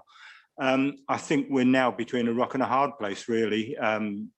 Barry's given the planning legal advice. Zach's quite rightly said that the outline application says up to 200. I can't see that if we refuse this on numbers, we'd ever win any appeal. But it saddens me greatly to have to say that. Thank you. Thanks, Councillor. Chris, please. Thank you, Chairman. I've been looking for the two conditions referenced by Councillor Townsend, so the electric vehicle charging point condition and a transport management plan. I think it's best we add those to the. I would have expected to see them there, but I can't. So I'm going to suggest we add them to the recommendation. Thank you, Chris. Sorry, Chairman. Can I just say it wasn't the transport management plan? It was the SUDs, the checking of the SUDs. In terms of the sorry, exactly, Chairman, thank you. In terms of the SUDs, there is a verification element to the condition, so that wasn't an issue. Thanks, Chris. Now, Councillor Gale, I have you next. You've already spoken once, and Councillor Darcy, who was after you, hasn't yet spoken. So if I may turn you round, Councillor Darcy and then Councillor Gale. Thank you very much, very kind. The concern I wanted to raise was to do with biodiversity. It seems to me that this proposal doesn't offer any biodiversity net gain. In fact, on the contrary, it offers a loss. And the reason I have for saying that is that there's talk of removing, for example, ash trees along the road, and ash trees are known to support up to 953 species. And they're replacing them with, as was mentioned, the sycamore, which isn't actually a native tree, which wouldn't support anything like that number of species. Secondly, if you look on page 72 of the document under biodiversity, you'll find a quite astonishing list of species, which includes species which are extremely rare, if surprisingly almost not present at all in Surrey. The otter, the water vole, and the dormice and great crested newts, which themselves are both European protected species. Now, this site seems to me very rich in biodiversity, and yet we have no measure at all about the loss that we're going to suffer. There's a number of issues I have with the CEMP. On page 23 of the CEMP, it talks about clearing an area of scrub, and it says, and this is where dormice are, the area of scrub would be removed during November, trimmed to the ground during November to February. Well, as somebody who's a dormouse license holder and has been for 12 years, I can assure you that dormice hibernate at that time of year. And if you were to cut and trim to the ground, you probably kill the dormice that were hibernating. So I was a bit surprised to see that recommended. As regards the sang itself, I'm astonished. It's described in the actual sang management plan as sensitive ecological habitat. And yet you're proposing to make it into a recreational area for dogs. I mean, I couldn't think of anything less compatible. In fact, it says in the sang report, I'll quote, managing sites with public access and for biodiversity are not always easy and can result in conflict between the two.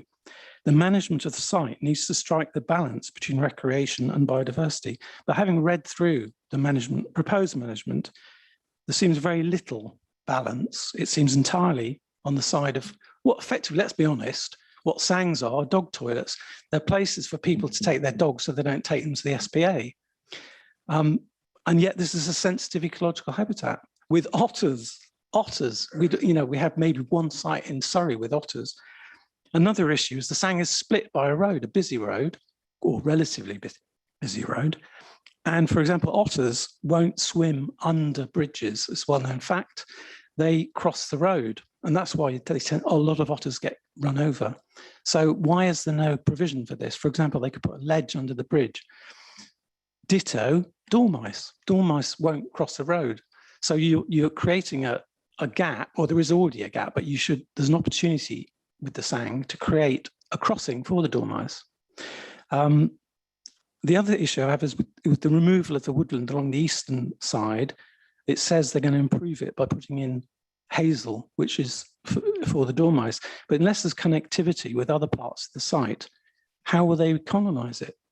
So again, to me, there's no joined up thinking. The SANG plan is pathetic. I'm really astonished that the Natural England have approved it. I can only suppose they didn't actually read it, which wouldn't surprise me because they're so overworked. For example, here's another couple of examples. Woodland Management, it says that by cutting approximately 1/3 of the scrub area back each year, you will have scrub between 1 and 3 years old at all times. But then on the Bund Management, it says the bund vegetation will be managed by cutting every 3 years. So it's going to cut the whole thing every 3 years. The purpose of cutting it 1/3 a year is to allow for a variety of structures, which is important for presenting suitable habitat for a variety of different species.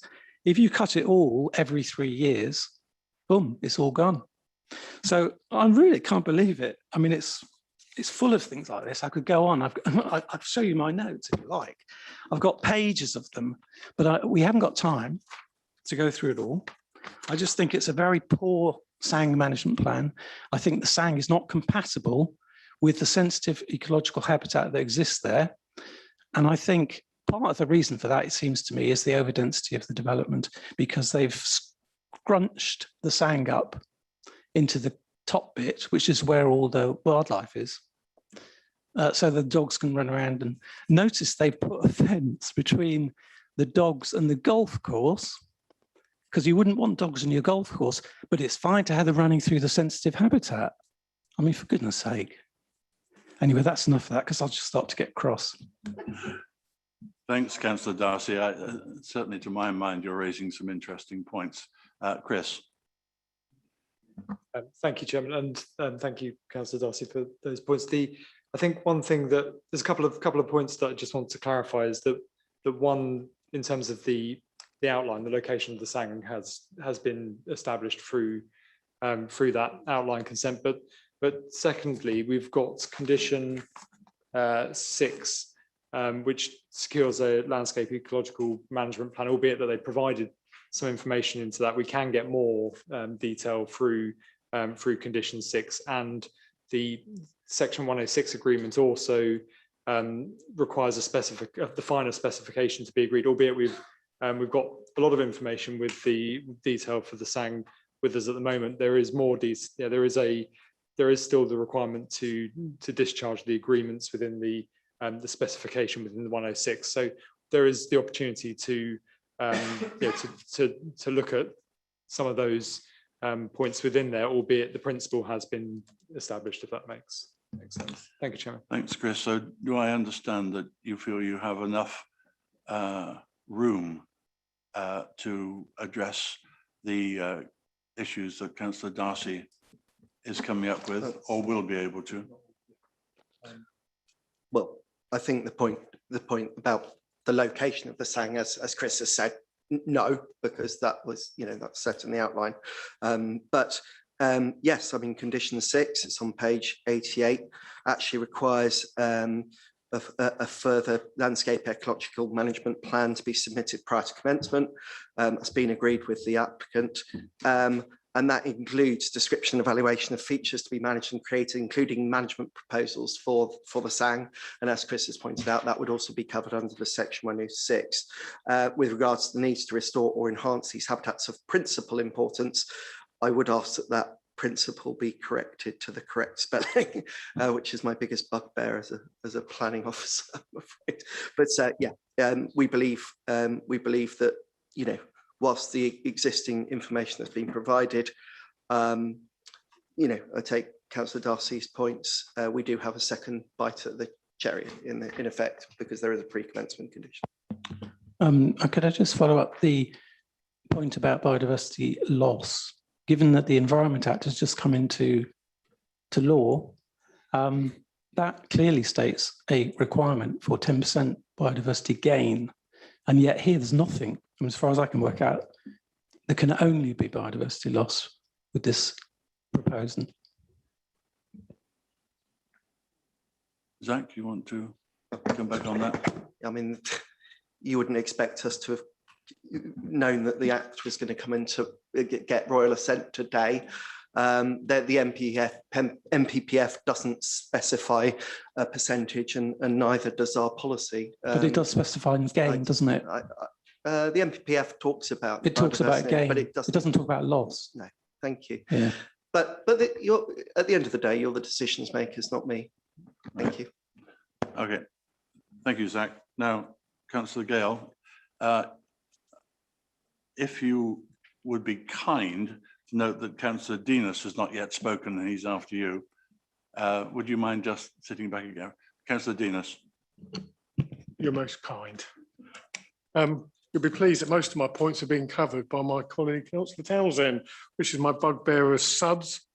With my experience of Carla on that, the traffic management plan, electric charging point. So I'll be happy to second that when they're put forward. I noticed when we started the presentation, I think I'd like to thank Chris for a really good presentation. This is a really complex application. I think it's been a really good presentation and some really good answers to the questions that are put. So really good grasp of the information, which we haven't always experienced. So well done to the presenters today. There was a slide right at the start, and I'm not expecting to be put up, but what were the issues that we needed to consider for tonight? Bearing in mind, a lot of it had been given permission. And so one of them was design. Well, I actually think it's quite a nice design.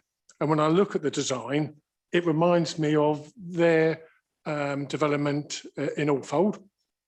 All the little elements that we had in Alfold, you can see there. The flats over the garages, actually, if you look at the one in Alfold, they look pretty good. And when you look at the style of the houses, they look really, really nice. And from what I can see, a lot of those are exactly the same. So I'm quite satisfied. The design's actually better than what we normally see, if I'm honest. I think we've got the buffer, which we're going to put subject to another condition. So that'll be about the 5th condition we need to add. That does give me some comfort, if I'm honest. And I have listened to what Barry has said, and I think it's good advice. Sometimes, no matter how disappointed we might be with an application that's producing all these houses, and I know it from my own area, they have got permission. And I've got exactly the same with another application in my area. They have got permission.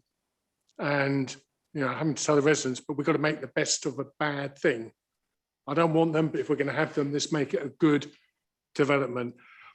I think this is probably as good as it's going to get. I think the consultation, from what people have said, has been first class. I think it would be good, and I don't know if it's subject to a condition, whether there is a liaison group following the decision that continues that. We had that in Alfold. It was worth its weight in gold. So that's where all the little amendments could be made. With a heavy heart, I think I'm going to have to support, because I think I think we will end up, well, one, we could end up with costs, but also we could end up paying compensation. And I actually think the questions that we were asked, which was design, standards of accommodation, which meets parking, etc., they have met. Doesn't mean I like it, but I think they've met what our role is tonight. So disappointed, but I think I will have to support and what my colleagues say. And thank you for allowing me to speak. Councillor, okay, Zach, yes, if you come back. Just very quickly, we're happy to put an informative on encouraging a liaison group. Yeah. Okay, good. Now, I have 3 speakers who've already spoken, and I note that Councillor Reid wants to speak as well, but let me take it in order. Councillor Gale, Councillor Baker, and Councillor Townsend. After that, there's Councillor Reid. So, Councillor Gale, if you've been very good, over to you. Just Please very, be quick. just very quickly, Chair. Zach actually brought up the subject. Yeah, all the trees are over the boundary on that southern side. I don't think there's a dispute between the developer and the landowner. I've no idea, but I don't think, I haven't heard that. The only thing is, under the canopy of those trees is the road, which is why the lifting of the canopy had to take place. So surely if we're going to make that more of a buffer by putting greenery down that boundary, surely we're going to have to ask for the road to be moved over. You can't plant greenery on the road, and you don't really want the road right next to a boundary. That's my own thought on that. Okay, thanks. I think we've had some discussion on that already, Councillor Gale. Moving on, Councillor Baker. Thank you, Chair. Well, I'm just going to go back to what Councillor Darcy was saying about the Sang. And I also observed the rather Mickey Mouse proposals for the Sang. I hope that something can be done about them. I was just going to add that the boardwalk is, I think, anticipated to be of plastic or resin. I don't think in a borough which is pledged to be carbon neutral by 2030, that it's appropriate that someone thinks that is better than timber, even if the timber takes more maintenance. I also observed with some horror that the ground under the boardwalk is to be disturbed, I think, in the wet part by piles of stone. I'm very close together. For the moment, I'm not quite clear about the intervals, but they are very close together. And those piles of stone to support the uprights are certainly, they're going to disturb the wildlife. And I don't need to repeat what Councillor Darcy has said about the rare species that occupy that land. If we had a lower density of houses on this site, we would not have to have such a ridiculous Sang. And the demerits of the Sang, I think, have been mentioned by somebody else before, that they are a Sang. The boardwalk is hardly appropriate for dogs and children when we know that dogs want to roam free, and presumably they will not be confined to the boardwalk, and they will disturb the wildlife there. So what you're doing is replacing the disturbance to wildlife that is envisaged in the nearby spas for disturbance to wildlife, which is our rare species, on the area of the Sang. So I think it's just ridiculous. And I don't know what we do about that. And I'm going to ask the officers when I finish speaking if they can say what they can do. So Councillor Darcy said that he was disappointed and he might be getting angry. I am angry already because so much of the features of this development have been decided by statutory consultees. And we are here representing our residents of the whole of Waverley. And we have statutory consultees who are just undercutting us all the way. I'm going to come now to the Whitley neighbourhood plan. I don't think I've heard anybody mention it so far. And the neighbourhood plan, I understand, was made at the same time as the amendments came in.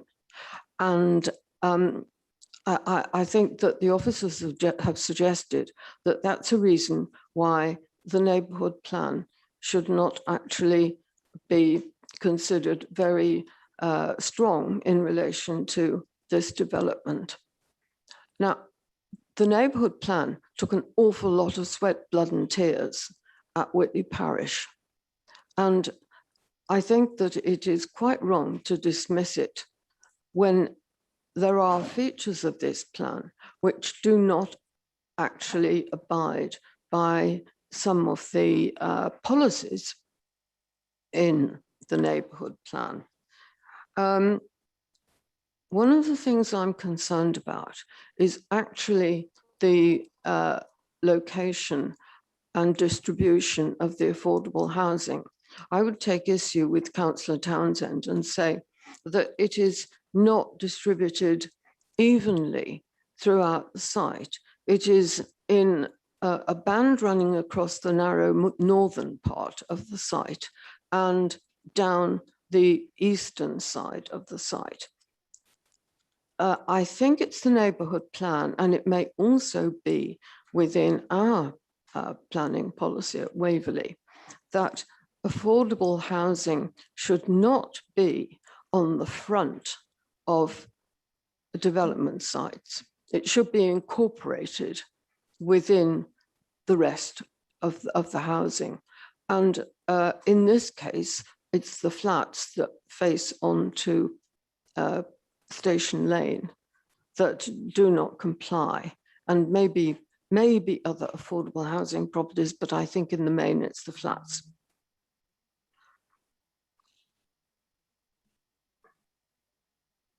We've already touched on the need for this new development to be integrated within the developed community. And that's, well, the only opportunity really for that is the footpath that goes across the Ock and over towards Dower House. I hope that the developers are going to bear that in mind, and that there's some opportunity for actually executing that footpath. The pedestrian cycle way and footpath, that probably is as it is, but I think there is a real problem with having cyclists on Station Lane. That clearly is more hazardous than having them off-road, and that may not be recoverable, but it's just another thing that isn't right about this application. I'm coming now to environmental concerns, more environmental concerns. The electric vehicles charging points. I want to know that there are passive connections to all the properties. Every single one should have a passive connection. Certainly, I think some ought to be actually installed at the time of the construction of the development, but not all of them. And I don't even know if there are going to be all those those passive connections. I also noticed that there is a specification as regards the gas boilers. This council is pledged, I repeat, to go carbon neutral by 2030. And I think that we should be specifying heat pumps, and I'd very much like someone else to support me on that. I think it's absolutely ridiculous when heat pumps are available that they are not being installed. Councillor Baker, I would like you to wind up. Yes, I realise. I have been looking at that. You've been very kind, thank you. But I think I've been very patient. Photovoltaic panels, I think they should be on every roof pitch that we can that it faces south. And the car parking distribution, I see that that is not allocated to every property, and the developers are saying yes, but we're going way beyond the Waverley requirements. But I think that that doesn't mean that the visitor allocations are in the right place. Finally, I would like to say I have concerns about the southern boundary, as everybody else does, as a green belt boundary. It is not nearly significant enough, and we all know in planning terms what significant means, and the density. It's ridiculous. I really don't know how to express it differently. And I would very much like people to vote against this. I have listened to everybody, and I think it's fair to say that my mind is made up to vote against it. It's not worthy of Milford. Thank you. Thank you, Councillor Baker. Welcome to the Angry Club, by the way. Zach, Chris, have you any specific comments before I move on to Councillor Reid? No, I don't think so. A lot of those have been discussed elsewhere. Members have heard what's been said. Thank you. Sorry, Councillor Townsend and then Councillor Reid. I think just a couple of things.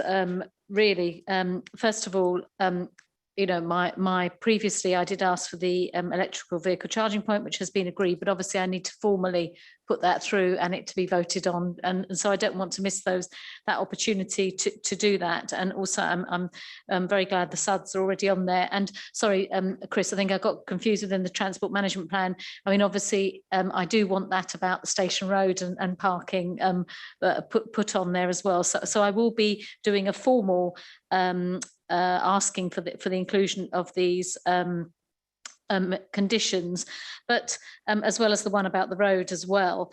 I am very concerned about the buffer, because knowing that, you know, tree roots, the most important ones, are only about 12 inches or something from the surface, and planting near to obviously substantial trees is going to be very difficult. So I am very concerned that I'm not sure or clear in my mind yet whether or not the condition we are going to be asking for is actually achievable, but I perhaps need to have a bit more clarification perhaps on that point, if Zach can give it or Chris can give it. But one of the things that, listening to Councillor Darcy about the construction management plan, environmental management plan, and also the SANG management plan, I'm not sure whether the SANG management plan forms part of this application or whether it's just the SEMP that is. But there are lots of things that Councillor Darcy brought up about the ledge for the otters crossing, about the dormouse crossing, etc., etc. And I am aware that we will actually be looking at this later. But for such a sensitive site, would it be at all possible to ask for the SEMP to be perhaps independently reviewed, or because of the sensitivity of the site? And I am aware, you know, that it is a very specialist area, and obviously Councillor Darcy has put several pages of things, and I know that he obviously have lots of knowledge about this, but I would feel happier personally if that could be subject to an independent review of the SEMP and the SANG management plan, because of the sensitivity of this site and the protected species on it. So that would put a lot of things to rest in my mind. And apologies for taking up the time. I will be proposing those conditions if that's okay, and with officers, and they think they are actually passing the tests of conditions. My only one area still, and obviously Councillor Reid may want to say something else on this, is the ability and the amount of space that is there between the trees and the current road, which I'm going to be asking for no dig and permeable surface, that it is actually achievable to plant along there. And I know that's a difficult question to answer, but I'll hand over. I won't spout the conditions yet, because obviously it'd be better to do that before we actually go to the full vote, and obviously let Councillor Reid speak. Thank you, Chairman. Thank you for allowing me to come back. Thanks, Councillor Townsend. Yeah, I think some members are indeed, in my mind, minded to modify and add conditions, but I'd like Councillor Reid, as our last speaker, to have an opportunity the last, but the only time I've been allowed to speak. I just wanted to point that out. This evening on this, Natural England, I'm disappointed that they didn't come back with comments. I agree with Councillor Darcy. I agree with a lot of what Councillor Baker has said. It is sensitive here. Nothing, it seems to me, has been concentrated on in the way that we would expect it to be. For instance, Councillor Townsend has mentioned the road. Councillor Maxine Gale has mentioned the hard road. Surely if we could have something like gravel, which would take away a lot of the rainwater and not interfere with tree roots, that might be a way forward. I think we have to be much more sympathetic to the our natural surroundings and biodiversity. And I support what Councillor Townsend has said about getting in an expert to help. And it would be a good idea, because we are not experts as Councillor Darcy is. And I thank him for saying what he did. I agree with an awful lot of what you say. Thank you. Thanks, Councillor Reid. Well, it looks like we're moving towards Zach, you'd like to say at this point? Well, just on that point about the, I think Councillor Townsend asked the question. If you, I'm sorry, Councillor Townsend. Sorry, please. Do you no? She asked me a question. Asked us a question about the tree planting, etc. Yes. So thank you, Chairman. Sorry. Yeah, the question was really about the conditions. I mean, I think yes, the conditions do meet the tests as set out in the MPPF. I think the other question about the space that's available to plant, I wouldn't feel comfortable.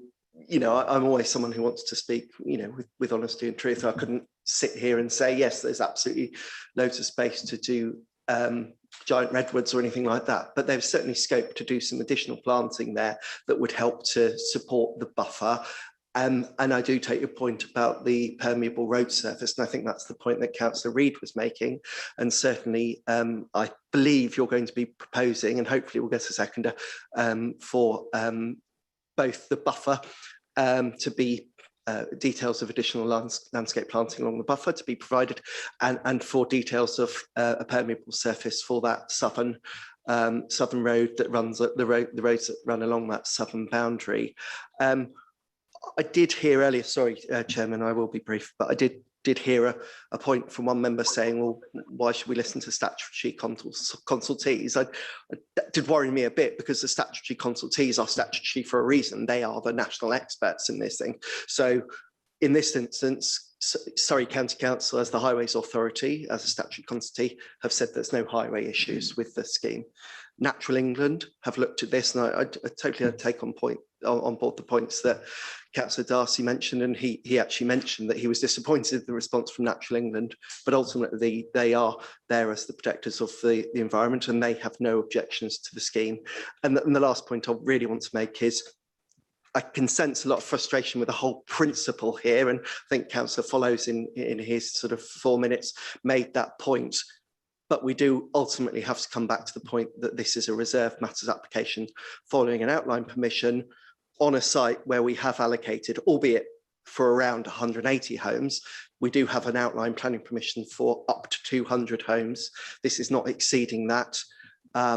And you know, officers are confident that the layout, etc., does meet our policies. I appreciate there's further work to be done. And the final point, sorry, Chairman, I'm being too long, aren't I? But you asked for this construction environmental management plan, whether that could be independently reviewed. We're very happy to do that, and we would pass that through Surrey Wildlife Trust before it's discharged. Thank you, Zach. So, members, I'm looking then for some motion to add additional conditions. Councillor Townsend, Councillor Dinas, Councillor Darcy, Councillor Gale. Apologies, Councillor Goodridge. just dealing with the condition that Councillor Townsend was talking about concerning the road and more planting on the southern boundary. Zach said, our Chief Planning Officer did say that we could perhaps put another condition in.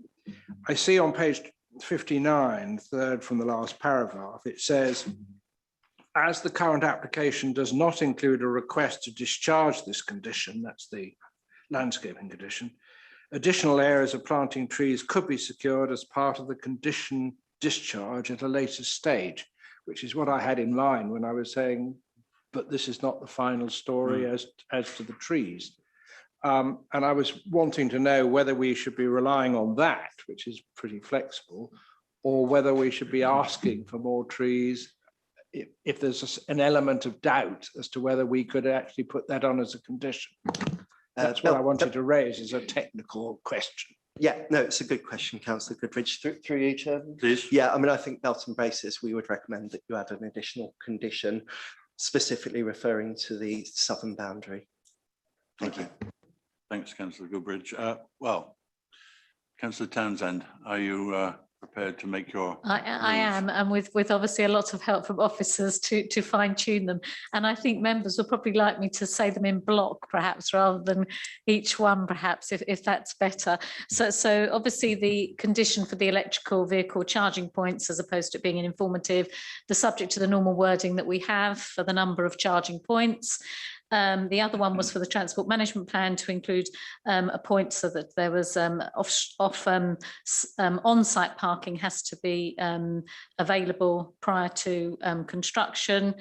And then the other one was that the SEMP, and also I did say the SANG management plan, whether they could both be, I'm not sure whether they can both be independently reviewed under as a condition, just to put into those.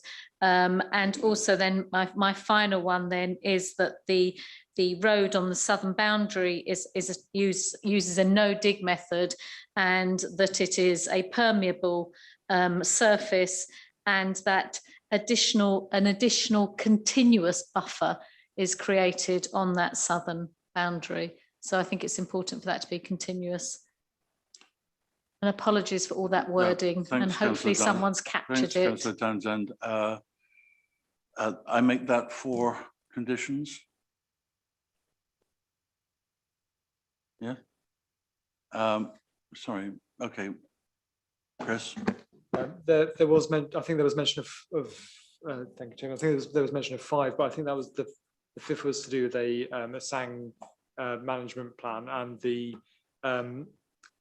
there's already been an element of review of the SANG management plan by Natural England, and we wouldn't be kind of right to duplicate that bit, but there is a specification within the 106. So I think that side of things is captured by the review that's taken place already, but on top of that, the mechanism that's in the 106. So I don't think a further condition on the SANG management plan when there has been a review. And in terms of the body to review that, we'd be consulting with Natural England on Happy to concede on that point completely. So just in the independent review of the SEMP then.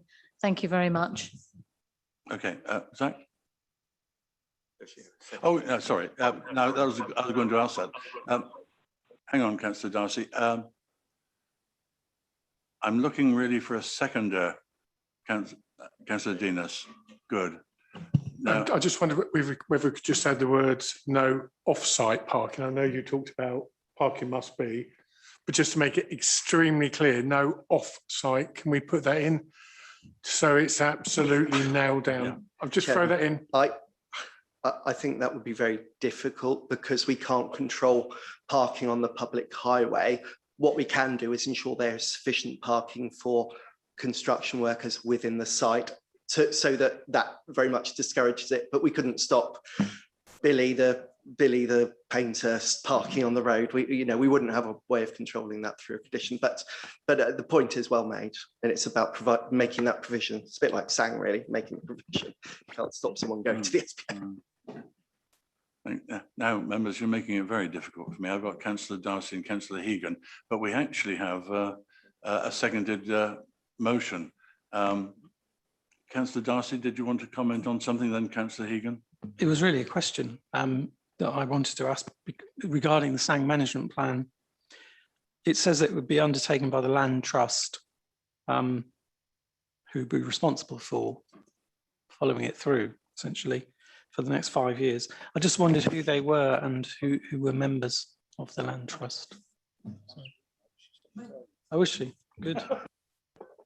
Sorry, Councillor Reid, you're. The Land Trust was set up just after the Second World War in London to, and probably other cities that were bombed, to clear the rubbish and rubble and to restore more natural habitats. They then have renamed themselves. It was the Land Reclamation Trust originally. They're now the Land Trust. And this was the trust that was taking over the woodland from Swallow Tiles development. And that didn't come to much, so it's now with the Hurtwood Trust. But I can talk out of the meeting about it. Thanks, Councillor Reid. Yeah, and then sorry, Councillor just very briefly. Yeah, the Land Management Trust managed a number of SANGs, including the one at Elsted, I believe. So yeah, I think Councillor Else is good to mention the same thing. Yes, they are currently managing the SANG at well, it's Pepper Harrow, just on the borders of Elsted. Get it right, but they are making a very good job of it. Councillor Darcy, I walked around the whole site with them. I think. I don't think Zach was there, but Zach has walked around the site with me, but I've walked around with parish councillors and the Land Trust and the developers and agreed a whole load of things, all of which have been done. And they're making a good job of things down there. Thanks, Councillor Else. Councillor Hegan. Mine was only a very brief point to say that we also discussed an informative about a liaison committee, which I think should be part of the extended thing we're voting on. Okay, so we have a proposal then for some additional conditions. Members, do you want to hear them summarised again, or are we clear? Okay, in that case, on Councillor Townsend's motion, may I see those in favour?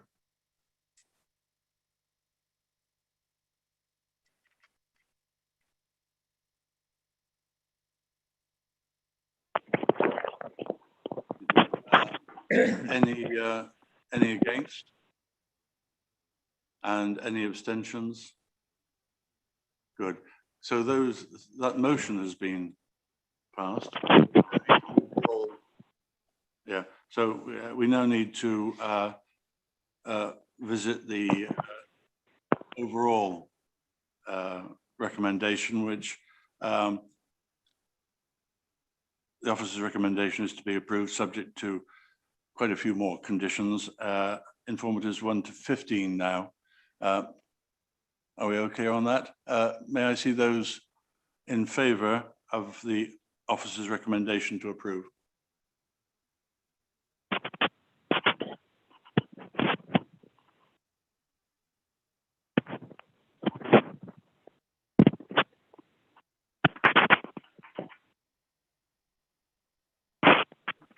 And those against? And do we have any abstentions?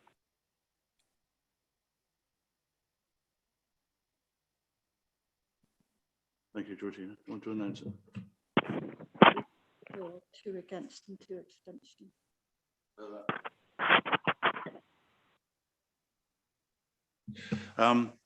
So the recommendation to approve has been passed. Councillor Wilson? I thought this was probably a better time to bring this up. If there is any request from the developer to vary or remove any of the conditions, is there a mechanism to bring it back to the full committee? I would think so, but Zach, yes?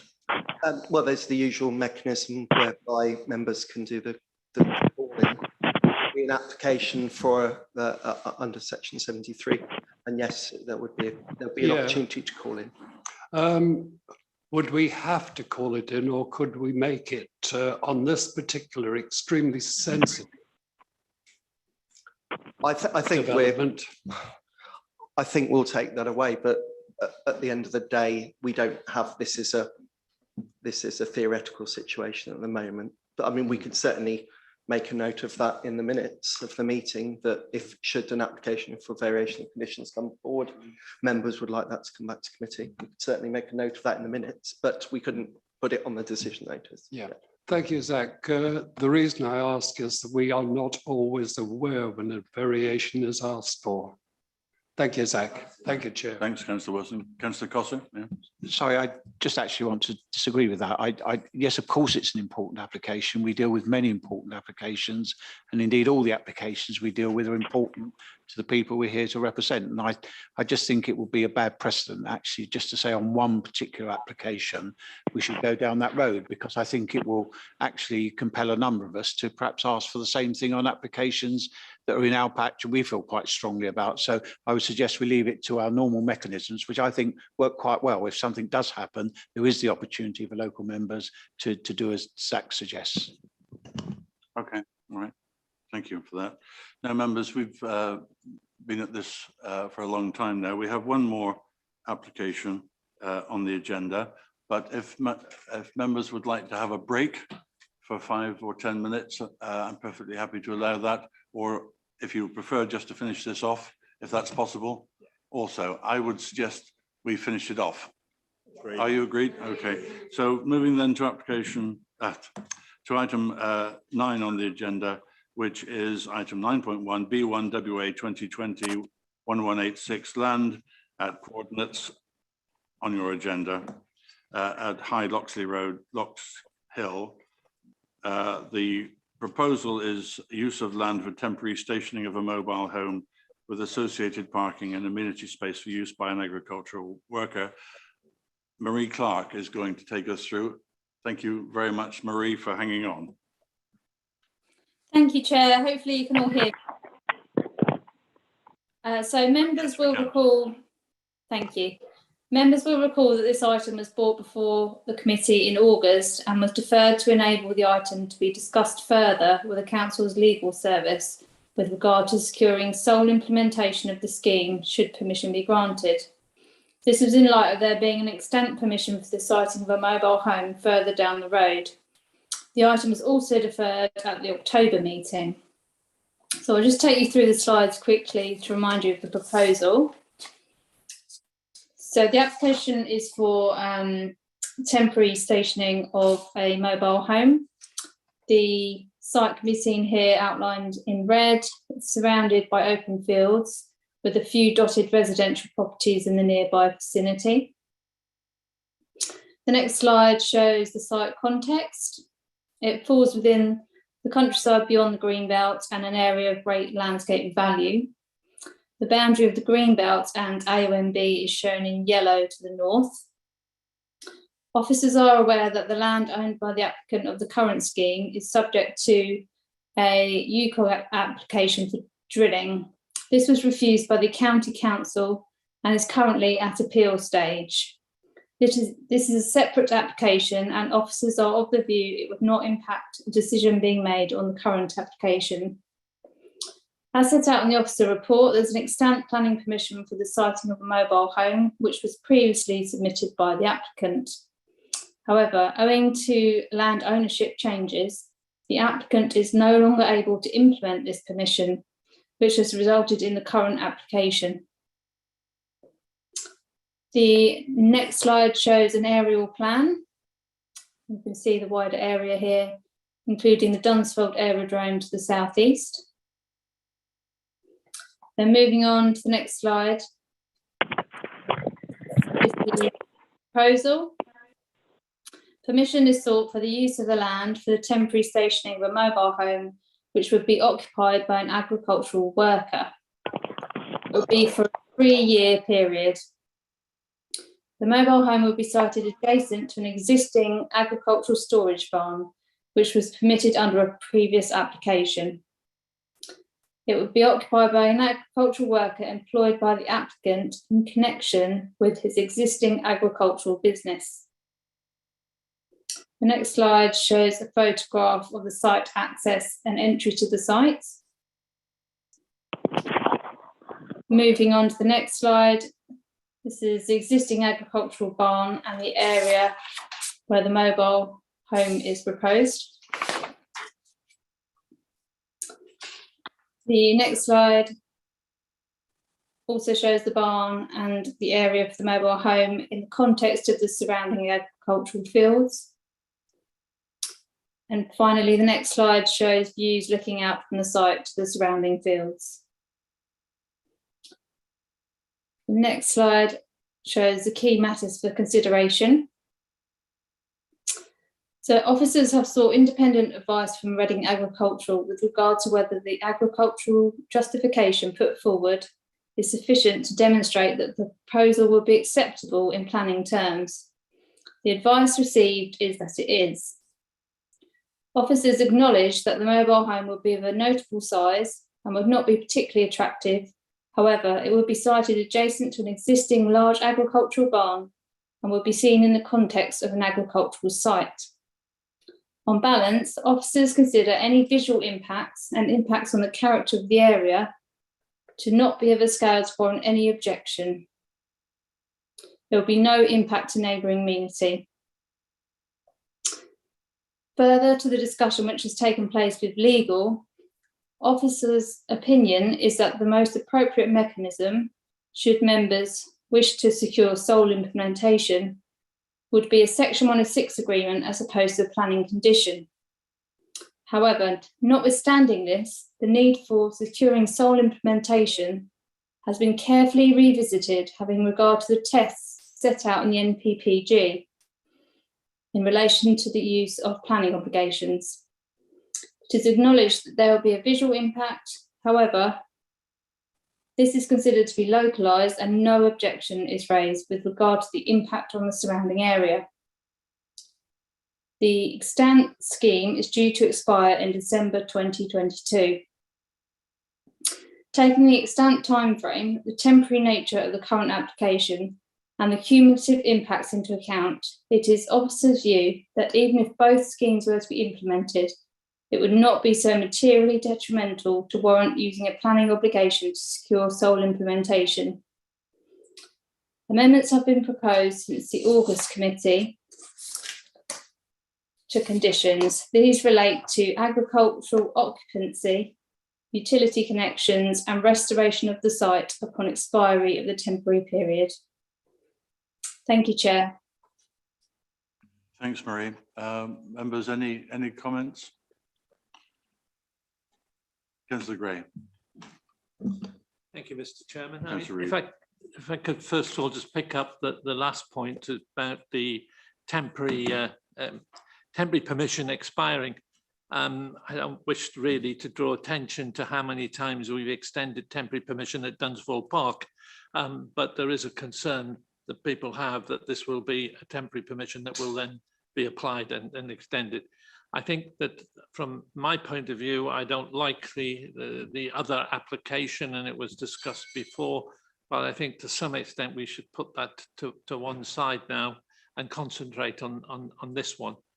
The Reading report's extremely good report. It's given me a lot of information and a lot of local people information onto the applicant and his farming business. I mean, it's quite an extensive farming business. What the Reading report doesn't do is justify putting up temporary accommodation for a shepherd on this site. There's no justification for this site. It's a 75-acre site. It is a relatively simple breeding and developing in terms of its sheep. It doesn't do a lot of husbandry in respect of requiring 24-hour shepherding. And his land use, I mean, this is 30 hectares here of 360 hectares that he farms. Now that 360 hectares goes all the way down to Churt. It goes all the way down across a wide area.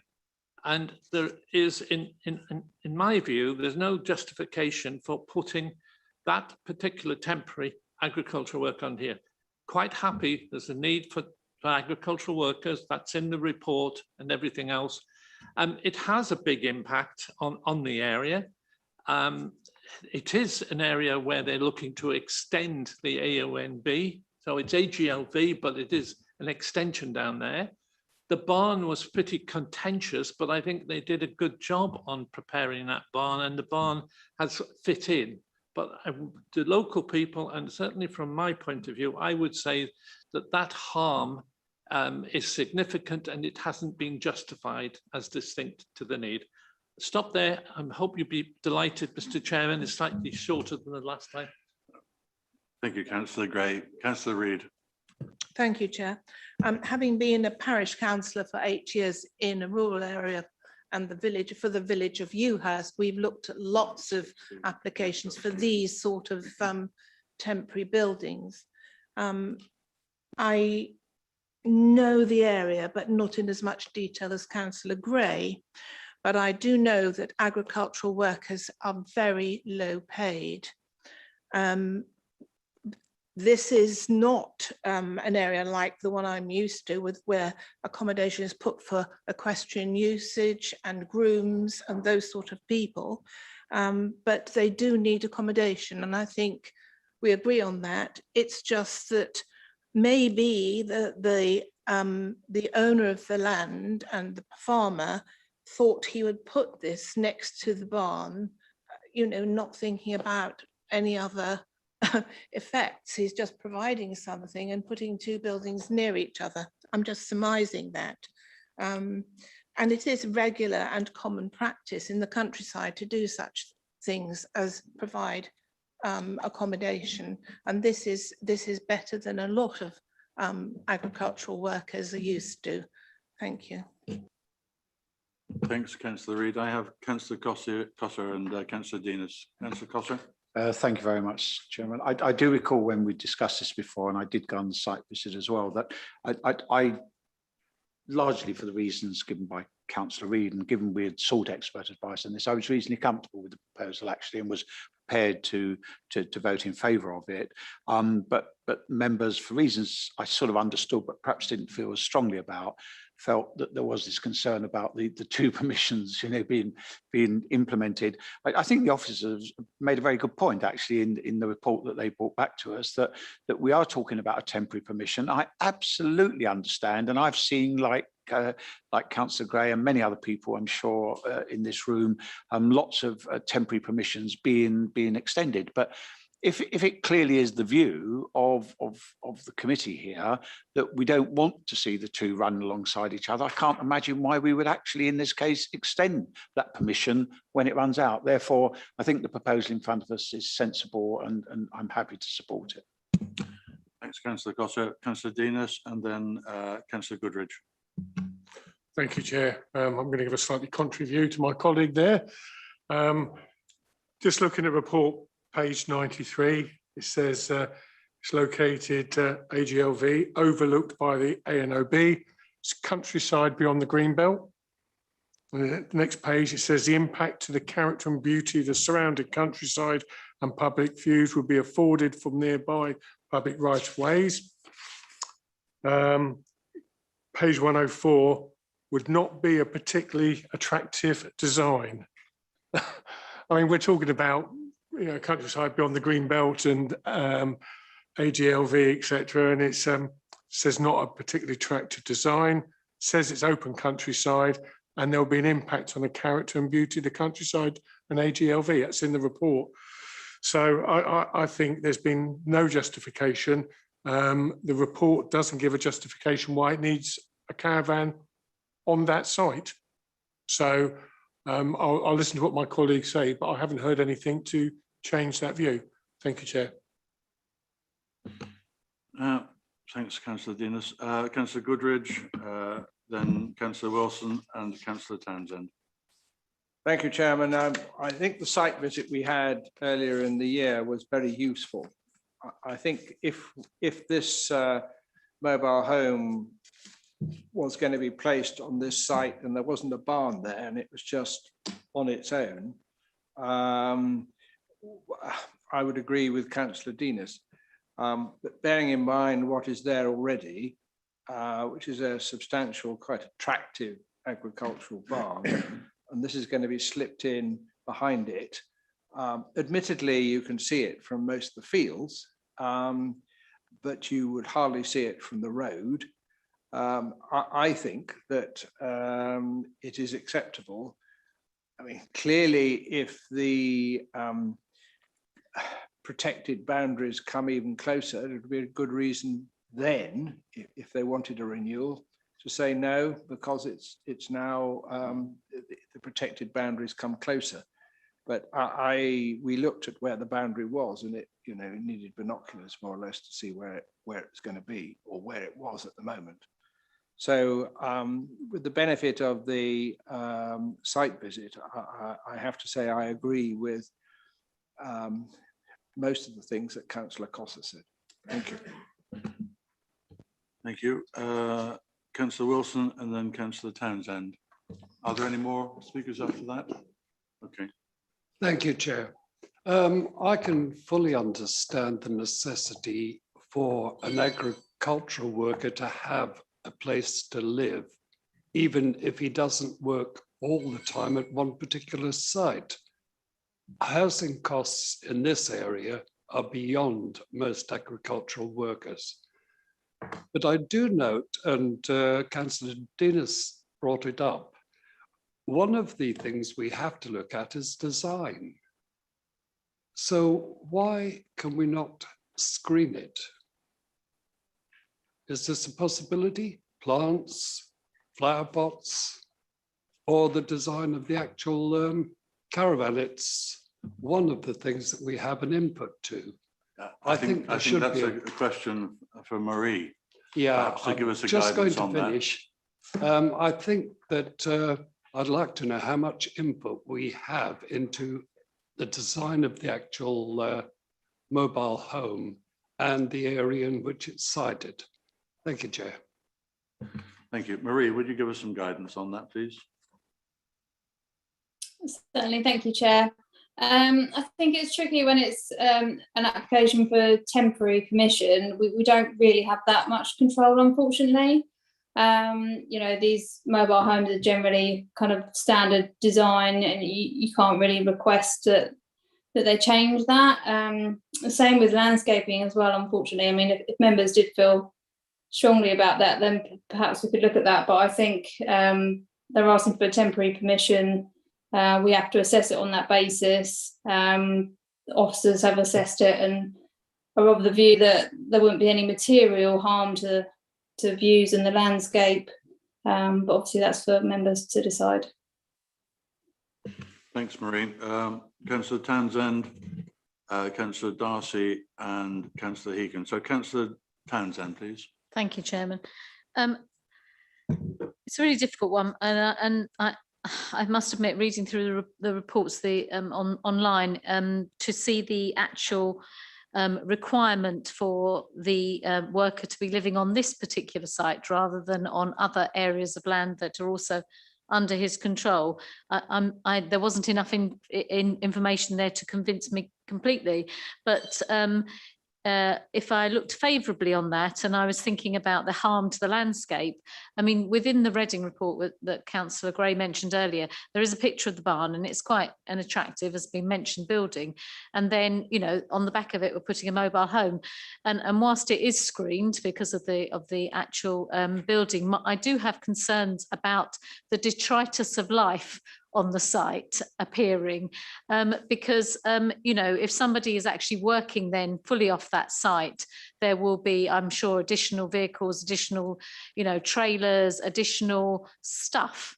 And I'm just wondering, going back to the point that Councillor Wilson made about screening and landscaping, there is a point of condition about landscaping under condition 3. Details of landscaping and a boundary treatment should be submitted. I'm not sure what boundary they're referring to really within that, but I do think that in order to sort of, even if it's for 3 years, to mask a particularly unattractive, perhaps mobile home, and the rest of the stuff that may be acquired on that site, that some kind of treatment, hedgerow, which would, there's some fencing there, but perhaps some hedgerowing could be planted. But I think it would be quite important to try and screen that area in order to prevent any harm to the AGLV area as it is at the moment. I just wondered what if Marie could perhaps elaborate on that at all. Thank you. Okay, Marie, Councillor Townsend, you're talking about condition 3 on page 106, is that right? Okay, Marie. Yes, sorry, Councillor. I just picked that up. I think that condition is requiring details of landscaping and boundary treatment. I'm not sure exactly what would come forward as part of that, but certainly we could look at some sort of hedging or something to provide some screening. Thank you. I'm sorry, I probably would require something slightly more specific to know where that would go and how much of that, because otherwise I could be agreeing to 1 foot of hedging and I might like 12 feet of hedging. But there would need to be something on the site plan to indicate to me where that landscaping would go. Otherwise, I'm afraid I wouldn't be able to support this application this evening. If I could just come back on that, Chair, the condition does require details to be submitted and approved in writing by the local planning authority, so we would have control over that. If we didn't feel it was sufficient, then we could not discharge the condition until we're happy with the details. Councillor Townsend, a question of trust in your local authority. And I do trust our officers. However, this is coming before this committee to approve, and part of that I would think would be some indication of where that landscaping at least potentially would be going. So I don't think I will be able to support the application this evening, but thank you for your clarification. Thanks, Councillor Townsend. I have Councillor Darcy and then Councillor Hegan. Thank you, Chairman.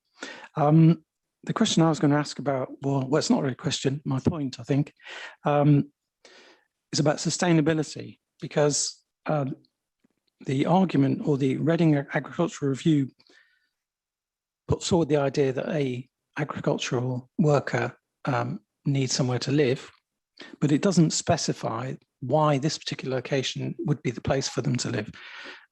If they're working across a range of areas, then the sustainable place to live is nearest to where you're doing most of your work. And there's no indication that this would be that location. So I think that's a bit disappointing. I would have expected them to have come up with a justification for why this location, not just a generic justification as to why they might require an agricultural worker somewhere across their estate, which, as I understand it, is widely distributed. So given that we're here to decide this location, the question is why here? And that question hasn't been answered to my mind. Thank you. Thanks, Councillor Darcy. Councillor Hegan. I think I'm approaching the same point, but from a different angle. The justification for an agricultural worker is established and I think accepted by everyone. And I think that we don't have the ability to say, yes, but you've got to do it somewhere else without knowing what other facilities, land is available to the applicant. I think that the applicant needs an agricultural building. He wants to put it here, and I don't see enough reasons to vote against him putting it here. Councillor Gray. I did want to come back as the ward councillor at the end. Okay. If you want to stay. I'll come back now. I think what's okay, but I think what in terms of listening, and I'm very careful in terms of what I said here, this agricultural worker is a current existing employee who lives somewhere. The location for here, I don't believe has been justified. I can see why, if you read the Reading report, it says that the farmer intends to develop this site into additional buildings and eventually into a house. All right, this is part of the scheme in terms of putting it here. Within Dunsfold, we have a lot of people who are very lowly paid, who work in agriculture, and we accommodate them. We accommodate them through housing that we have on other people's land, and through people who have to apply through Waverley's housing needs. We have local connection housing. This particular person here has been brought in from another location. It's not applicable to this application, right? And please view it on the site and the justification for the site. That's what I would ask you to do, not necessarily feeling sorry for the individual. Agricultural workers need support, and there are ways of doing that. Thank you, Mr. Chairman. I won't come back again. Thank you, and yes, I'm happy for that. So, Councillor Reid and Councillor Cossar. Councillor Reid, please. I think we're here to decide whether this building should be approved at this site. I don't think we're looking at people, or it could be for any agricultural worker. And I think that looking at it again and hearing what I've heard tonight, the justification, if this is a shepherd, he needs to be near the lambing ewes, which may or may not be in that barn. So that's all I wanted to say. Thank you. Thanks, Councillor Reid. And lastly, Councillor Cossar, and then I'd call on Councillor Gray as ward councillor to have the last word. Fine. Thank you very much. I did just want to reflect on two of the things that have been said. There seem to be a number of councillors who are saying, well, why here? The justification hasn't been made to put it in this place. Well, I'm just a bit worried that we're straying from what our job is here as a planning committee, basically. I guess that the farmer, the owner, the person developing the agricultural business has decided that this is what makes most sense in terms of his business. And if he decided he wanted to have it somewhere else, maybe another planning authority would say, well, we haven't actually been given sufficient justification as to why here.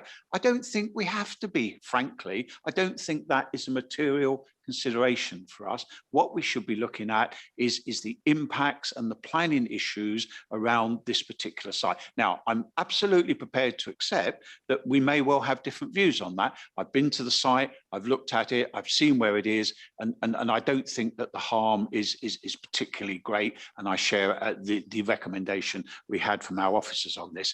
To mitigate that, I've heard people say in the committee, well, perhaps we should landscape it. I'm not necessarily against that, but I am a little bit concerned that apparently we're now looking through what Councillor Townsend said to actually start to specify the detail of that landscaping. I do think we can actually trust our officers to hear and accept what we have said as members in this committee, and to deal with the discharging of that condition in the way they deal with these things day in and day out. And it is, I think, an issue of trust, and I think we should trust them. And if that is the only issue that members have, then I can't really see what the justification is for not agreeing the proposal. Thank you, Chairman. Thanks, Councillor. And finally, Councillor Gray. It's not the first one that we've had within Dunsfold. There's been a lot of situations where people have tried to justify it. It's a balance. We are making an exception. We wouldn't allow other things to be put here. And it's a question of having to justify it. I don't agree with Councillor Cossar. I think they do have to, the owner has to justify it. I think Councillor Reid said that basically lambing there, well, the Reading report says that he doesn't actually do. He basically buys in animals and he fattens them up for sale. He doesn't actually go through the breeding at the moment, although that might change, in which case it might be something else. I do think, and the local people believe it, they have not benefited. We've turned a number of agricultural huts, barns, caravans down within the farming area, within the area, because it wasn't appropriate and there was alternatives. So please treat it on that. That's all I ask you to do, is to treat it on its benefit. And has the justification been made for the harm for this site? And there is a harm on the site, and that's accepted by the officers. And I think the Reading report, which I asked for and the officer went out and produced, was extremely good because I think it gave you a balance of where the particular operator operates and what you might raise questions as to where he should put his workers. But thank you. Thanks, Councillor. And members, thank you all for your contribution. So we move now to a vote. The officer's recommendation is that permission be granted subject to conditions 1 to 5 and informatives 1 to 5. May I see by show of hands those in favour, please?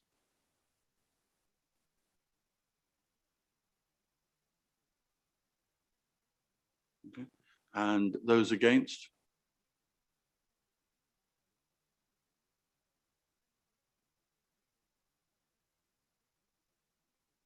And okay, and any abstentions? You've got 7 for and 8 against. In which case, the motion So is not carried. Fallen. It's fallen.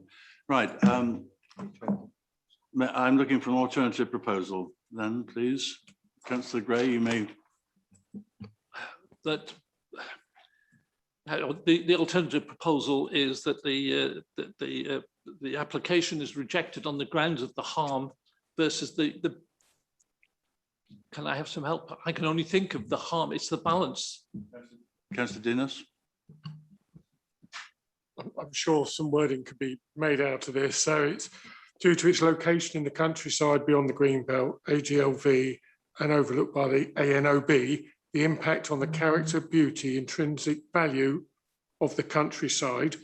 So something along those lines. And I wonder whether the justification has not been made, which obviously there had to be an exception from the agricultural justification. And I wonder whether some wording can be put on that, because it talks about reasonably required, essential need for a rural worker, majority control of the farm business, where the justification for that location hasn't been made. And I think that's what the report really needed to have dealt with this. So I don't know whether between Marie and Chris that makes sense. Marie, would you like to comment, or Chris, either of you?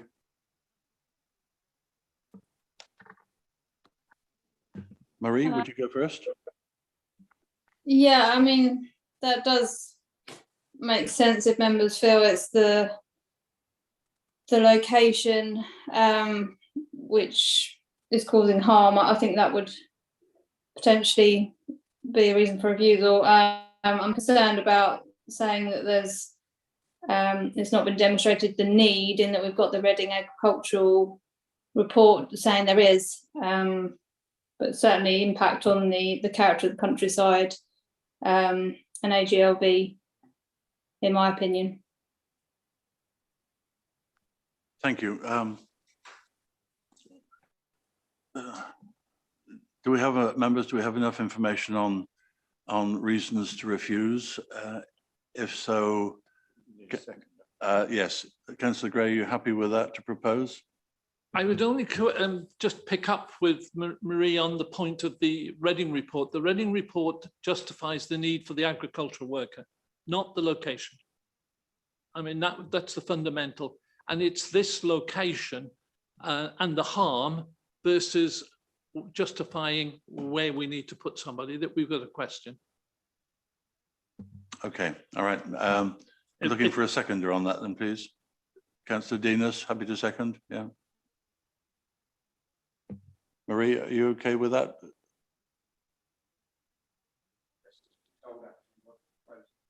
Mine's, yeah.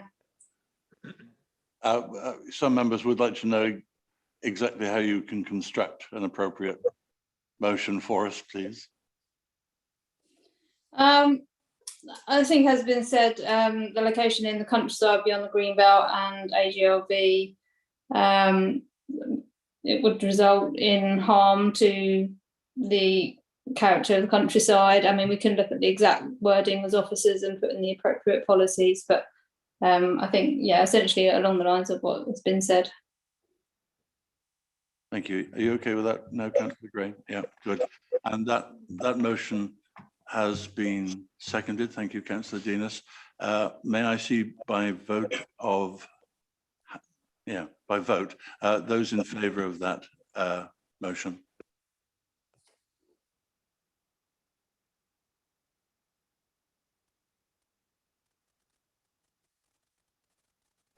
Those against?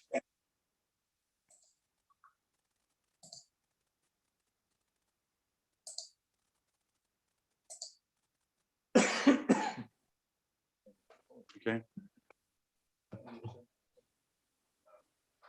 You've got 8 for and 7 against.